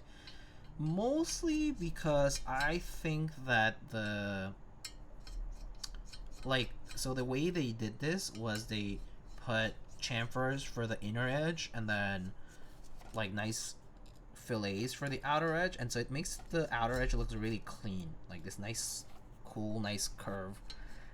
So I feel like the brass pen rail sort of breaks that sort of like, I guess, breaks the immersion, I guess you could say. But I think it looks really clean without. Yeah, I mean, I don't know what the I really don't know what the other units look like in person, but the silver looks really clean because it kind of shows the quality of the machining and the anodizing of this board, and it honestly is really good. Like the finish, the anodizing on this board right now is really good. It's very smooth, pretty flawless. So overall, like, kind of impressed. Just genuinely, like, very smooth and very good anodizing and quality overall for this board. So like, if you are concerned about like anodizing or machine quality, I think they did a pretty good job. Yeah, so there's that. I do also enjoy that they do have this kind of like intentional seam on the inside, because it also makes the whole alignment process less problematic, and also it won't look off if it's slightly offset by a little bit, things like that. Yes, Patty had the one with the brass piece. Alright, we got all these gaskets. I guess I can just put them on the case. Or should I put them on the PCB? Let's just put them on the case, right? It's easier. Wait, are they different lengths? No, right? Let me double check before I paste it. Okay.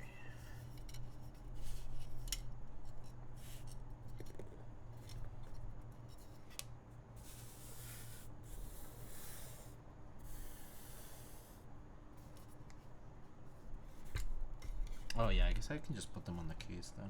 Alright.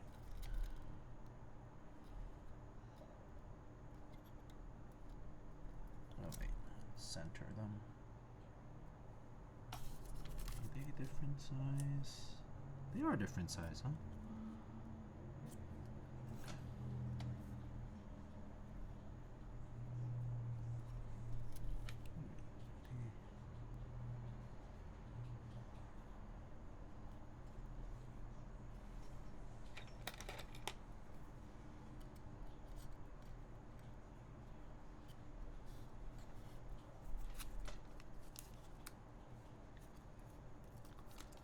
I think I'm gonna get the Grand Prix for my Lily. The bluish gray looks kind of matchy. Oh yes, Oh man, I forgot about that set completely. Yes, Grand Prix is actually a pretty fun set.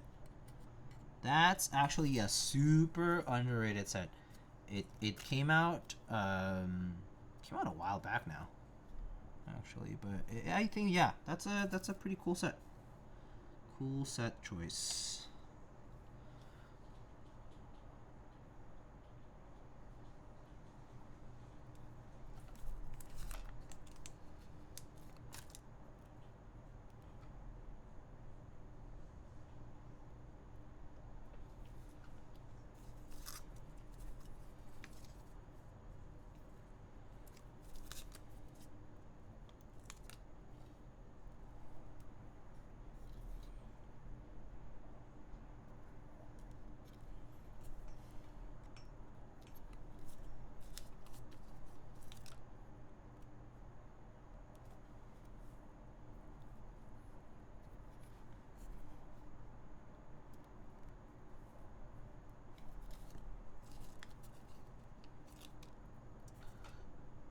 I don't remember when I used Grand Prix the last time, but I do remember seeing pictures of it and being like, actually, that's a pretty nice set.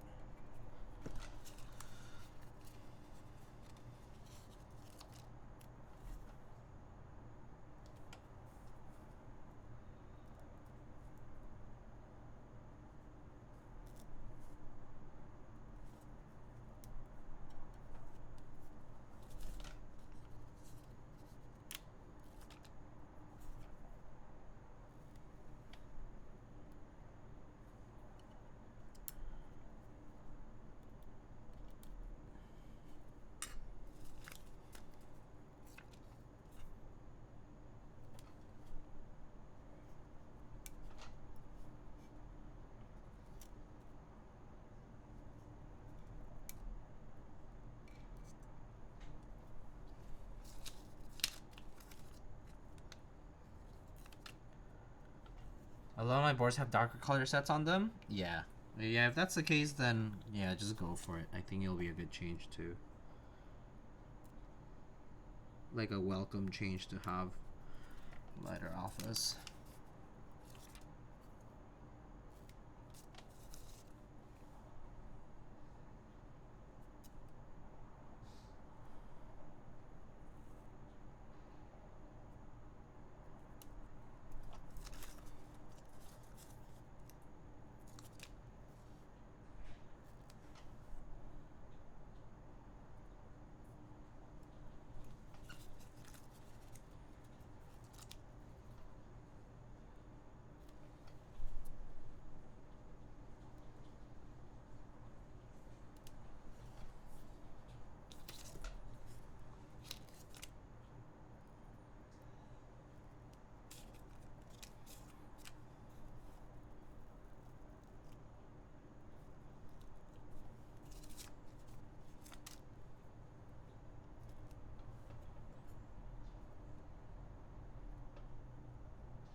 Okay, gaskets in place. I guess since we already have the plate installed, we'll just leave it.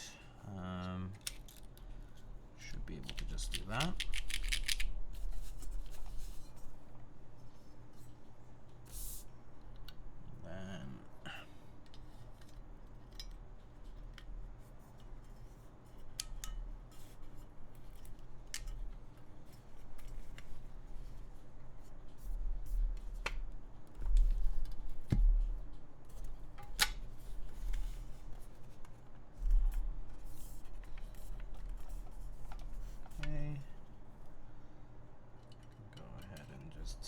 Screws.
All right. Oh, hello. Creatrix Brit. Hello. Thank you for the raid. How are you? Welcome, raiders. How's it going? I think this is the first time I'm raided by Brit.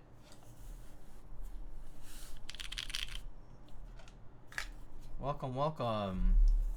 If you have any questions, feel free to ask. But raiders, welcome. My name is Diego. I also go by Lightning. I build keyboards, mechanical keyboards, for your desk use. As you can see, we've built this board called the Class65 V3 from Studio, designer based in Asia. I think they're based in, was it, let me see if it was, I just don't want to get it wrong. I think they are in China, yeah, or yeah. That looks like a classic acorn keyboard. Except for the anime keys.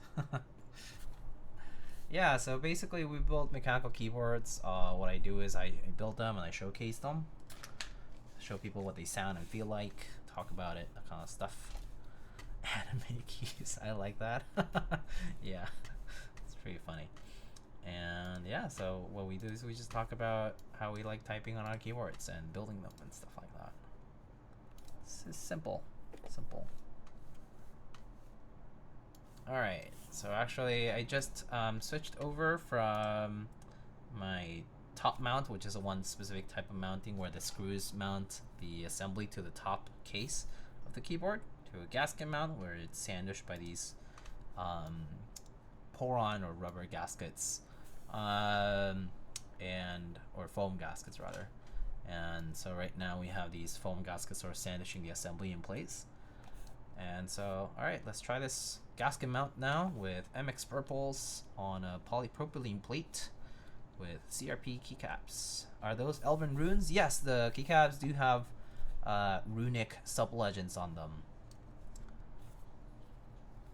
Alright, let's try it out.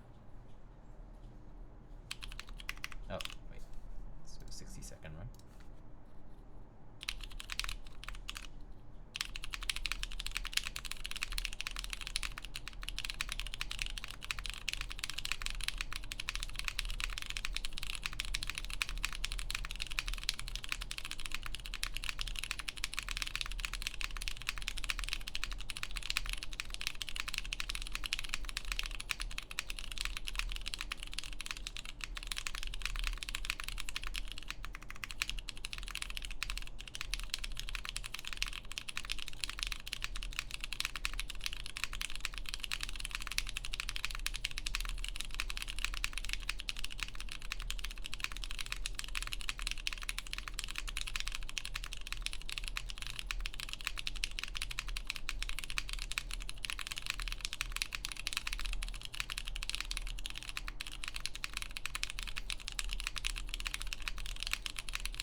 Maybe I'm full of shit and they sound the same. They sound pretty similar, to be quite honest with you. I do think the top mount does feel significantly more rigid, but more importantly also I do feel that the gasket mount, I can feel a little bit more flatness to the sound. So it sounds a little bit flatter, a little bit more like kind of compressed. Whereas the top mount did have a little bit more of that like case sound, especially like on the top two rows, which you can't hear at all now. But yeah, that's the main difference. But I think it maybe is because we're using the softer plate, the polypropylene made plate, and so it might be a little bit more subtle difference wise.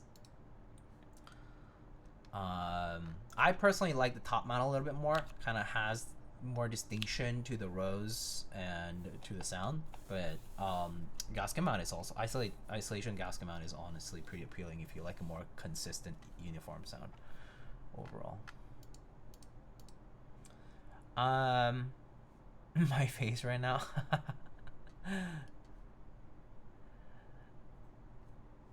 Yeah. Anyway, so Brit, thank you so much for the raid, and also raiders, welcome again if you are new to the stream. We built keyboards, mechanical keyboards here on the stream, and we showcased them. So, alright, I'm going to go through the modifiers, which are these other keys in Beige. So, for you to hear them, so, mods.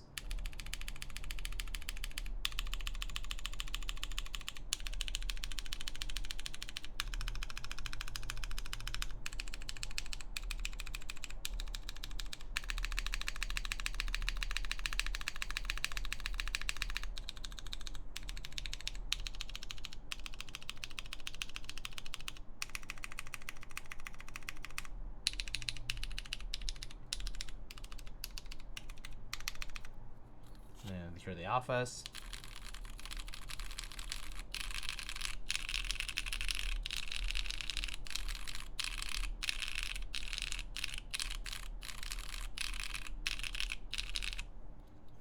Honestly, it sounds pretty good still. I do think I prefer the top mount slightly more, but that's a personal preference at the end of the day.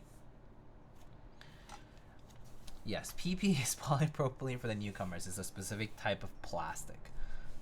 And so people will make the switch plates to hold the key switches into, made of different materials. This one's made of aluminum, and then the one inside of the keyboard right now is made out of polypropylene. Yeah. So that was gasket mount. So for those who wanted to hear the differences. And so yeah, what's kind of cool about keyboards for those who are new and you want to hear about it a little is you know, you can basically customize it with anything that you want in terms of like you can have different plate materials, the PCB, the circuit board itself can be different thicknesses as well, different materials sometimes. Obviously you have different layouts, different keycap sets, so keycap sets come in different materials as well, like keycaps. You know, you get cases made out of aluminum, steel, brass, plastic like polycarbonate and ABS, and among other things. But you can customize things, and then obviously customizing from the choice of key switches and so on. So that's a cool part of keyboards, though. It's like every single part is modular and customizable in some way. That said, there are limitations, of course, like manufacturing costs and things like that, but you know. Have you tried an Altum plate? No, I have not. Altum is actually a material that I have not tried at all. People say it has an alu sound with PP feel. PP nice, PP good. Wow, that's interesting actually. Alu sound with PP feel. Huh. Interesting. So it's like a more... Is it like a brighter sounding plastic maybe? I don't know. That's pretty cool. I've never tried Altum. Is there anybody who makes plates out of it? Yeah. And so yeah, nowadays you also get a lot of custom keyboards with these foam kits to kind of chuck into the keyboard case, which kind of really compacts the whole sound into this internal part. And some people will describe it as thocky or creamy or whatever, marbly, because it creates this kind of like very like compressed sound that's very distinct of the sound propagating with this foam inside. But yeah, I personally prefer to build things foamless if possible, and then apply foam wherever needed, kind of thing. But yeah, it's an acquired taste. Everyone has different tastes about this stuff. Hype keyboards? Oh, okay, cool. I did not know that. Maybe one day I'll get some Altum plates to try out. That would be kind of fun.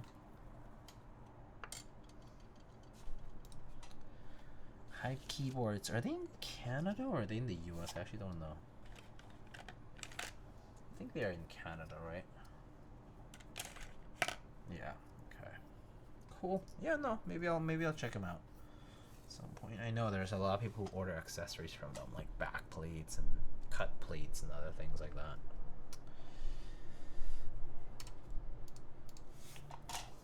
I don't know anything about keyboards, but I do love listening to them. Oh. Yeah, I mean, I like listening to them too. But yeah, I built them for fun. So these units, for example, this one is like a kind of like a sponsored build, so to speak, because the company reached out for me to build it on stream. But there are times I do my own personal builds as well as builds for community members. So people in the keyboard community will contact me and send it out for me to build. For that, I do provide a service now, so it's like a paid build, but at the end of the day, it's mostly just to build it to their spec and their liking, and then send it back. Take some photos and things like that. Usually tend to document like the builds on my website, and so like things go up on the website. If you want to see like all the previous builds I've done. Yeah, so like keycaps I wanted to sneak in and look. Oh, I see. Yeah, well, it's nice to meet you, and thank you for the raid. I actually don't know what you do, so let me actually, I'll have to look you up. Or actually, I'll follow you first. I think that's more important.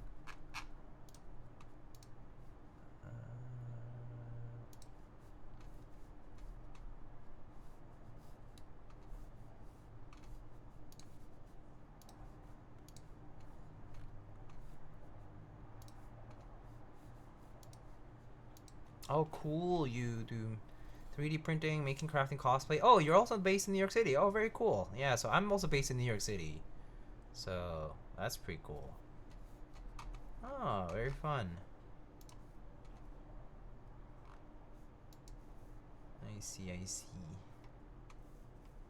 I actually have been interested in getting into 3D printing, but it's just a space consideration right now, as you know from being in New York. We do have 3D printing at work and used to have it at school, but haven't gotten really too much into it myself. Do it? I know it would be such a time sink. Like 3D printing is so fun. I remember like the first time I got like 3D printed trinkets, like my friends would give me like random stuff, like, you know, like those rotating tube squeezers for your toothpaste. I would get stuff like that from my friends. I was like, oh, making all kinds of stuff. And then I'm sure I'll get into like making accessories for like my partner does like a bunch of tea stuff, so maybe like stuff to hold things and like little trays or whatever for like dry and whatnot. Yeah, a lot of people in the community make keycaps. Oh, very cool. Very neat. Diego is a big anime keycap fan. Yes, so I guess anime keycaps. That's so funny.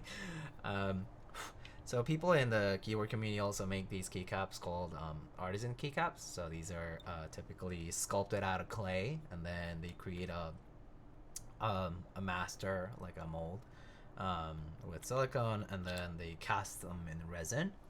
So usually tends to be a sector of the keyboard community that prides itself in handcrafted goods, and so these so-called anime keycaps or artisan keycaps are basically collectibles for those people who enjoy like this miniature form of art. So if you enjoy like sculptures and like little things like that, some people do like thematic things based on IP, or sometimes just original stuff. But yeah, they're like resin cast by hand. So that's kind of like the big appeal. Like, you know, like someone, my friend Anu Apathy, like he makes these, he sculpted this like snail sculpt, but then like enlarged it using, was it mineral spirits? I think it was mineral spirits or something like that. Basically enlarged this with that, and then you know, created these like desk trinkets. This is literally just a desk trinket. This is another sculpt by like another maker named Nightcaps.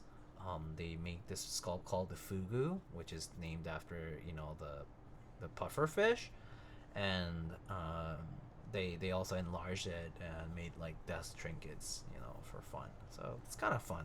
It's cool stuff. But yeah, I enjoy them because I enjoy like physical art, like that. So yeah, and yes, Archetype, who is in the chat right now, Archetype MK, they also make anime keycaps. Yeah.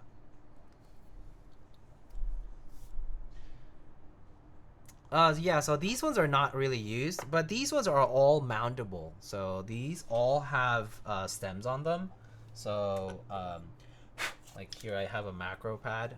So this is a macro pad with actual key switches in it. So these are all mountable. So these all actually mount onto the key switch stems. So these are functional in terms of like they become functional when you put them on your keyboard, but of course they're like decorative, and obviously you can see that I have a lot of them because I collect them over the years. But yeah, Mint Fresh Mike, hello.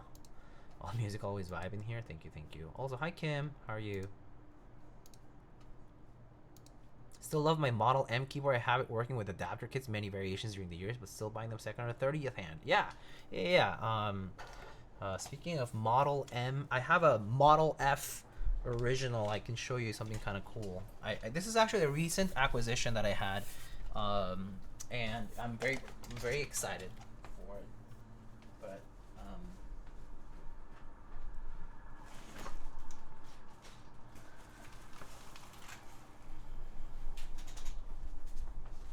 so this is a rarity in the world of vintage keyboards, but this is a 4704 Model F keyboard. This is what people call the Kish Saver.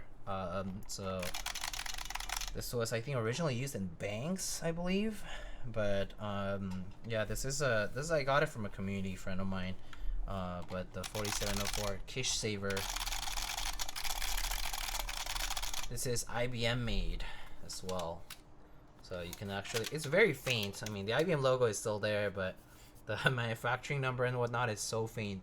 I can faintly see that this was made in 1983 in New York, actually. I cannot read the rest though. It's very, very, very faint. But yeah, 1983. This board is older than I am myself, if you can speculate my age.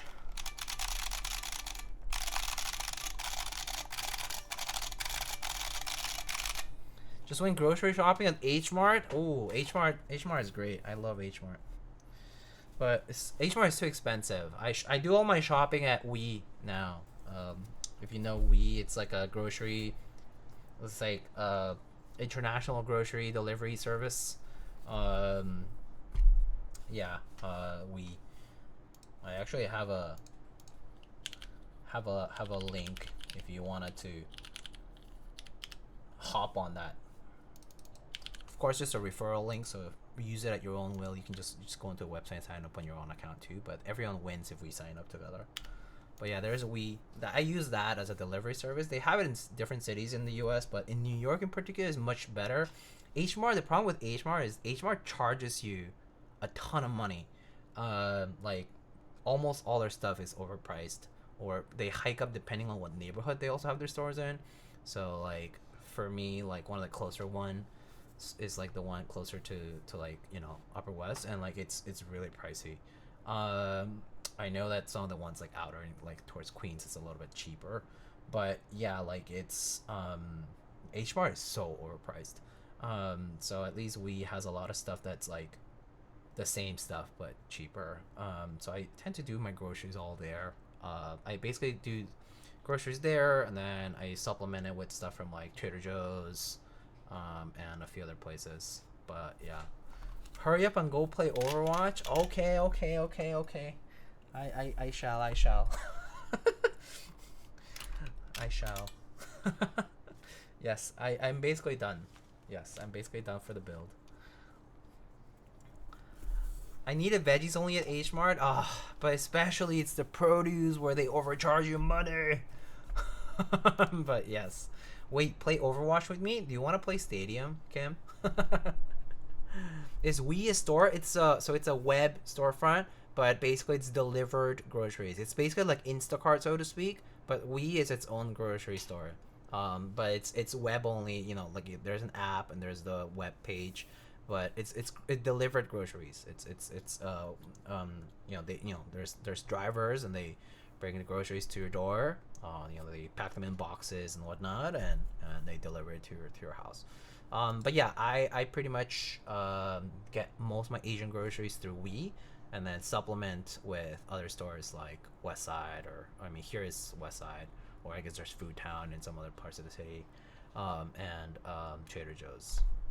So yeah, stop shilling. Let's go. Okay. I'm gonna wrap it up here though. All right, friends. Well, Britt, also thank you for the raid. And for those of you who stopped by today, thank you.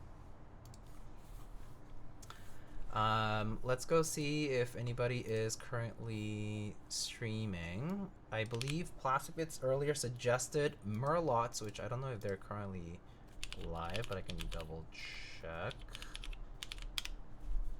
if they are. And they are currently building in Spanish. Oh, I don't know what they're building. They're in Colombia actually, but they are building something. It looks like a 60%. We can go raid over there. This looks like a Jackie board, TBH. Yeah, it kind of does with the giant bezels and stuff. Patty's live. Oh yeah, Patty's live too. Someone did tell me to guide the raid though, so I'll respect the request first. Next time I'll raid Patty though. Alright folks. I appreciate y'all's support every time. Next coming builds, I have the ESU 67, which I think Alex is gonna check out tomorrow. So if you check out Alex's stream tomorrow, I'll be checking out that board as well. It's this interesting tri-fold keyboard from studio that collaborated with Clay Clock IO, or it's like, you know, vending through Clay Clock IO. I also have an exciting keyboard here. This is a relic of the past that I will also build on stream at some point. The mythical OTD 356 CL that a friend of mine asked me to build at some point. So I'll get to build this pretty soon. Just need to find some time and a place to do it. And so I'll get to do that pretty soon for a friend of mine. And I guess that's about it. PSA 10? No, it's like PSA 2. It's not even. It's a pretty, yeah, it's pretty used up. All right. I'll see you guys later. Okay. Take care and have a good rest of the week and weekend. See you later. Bye.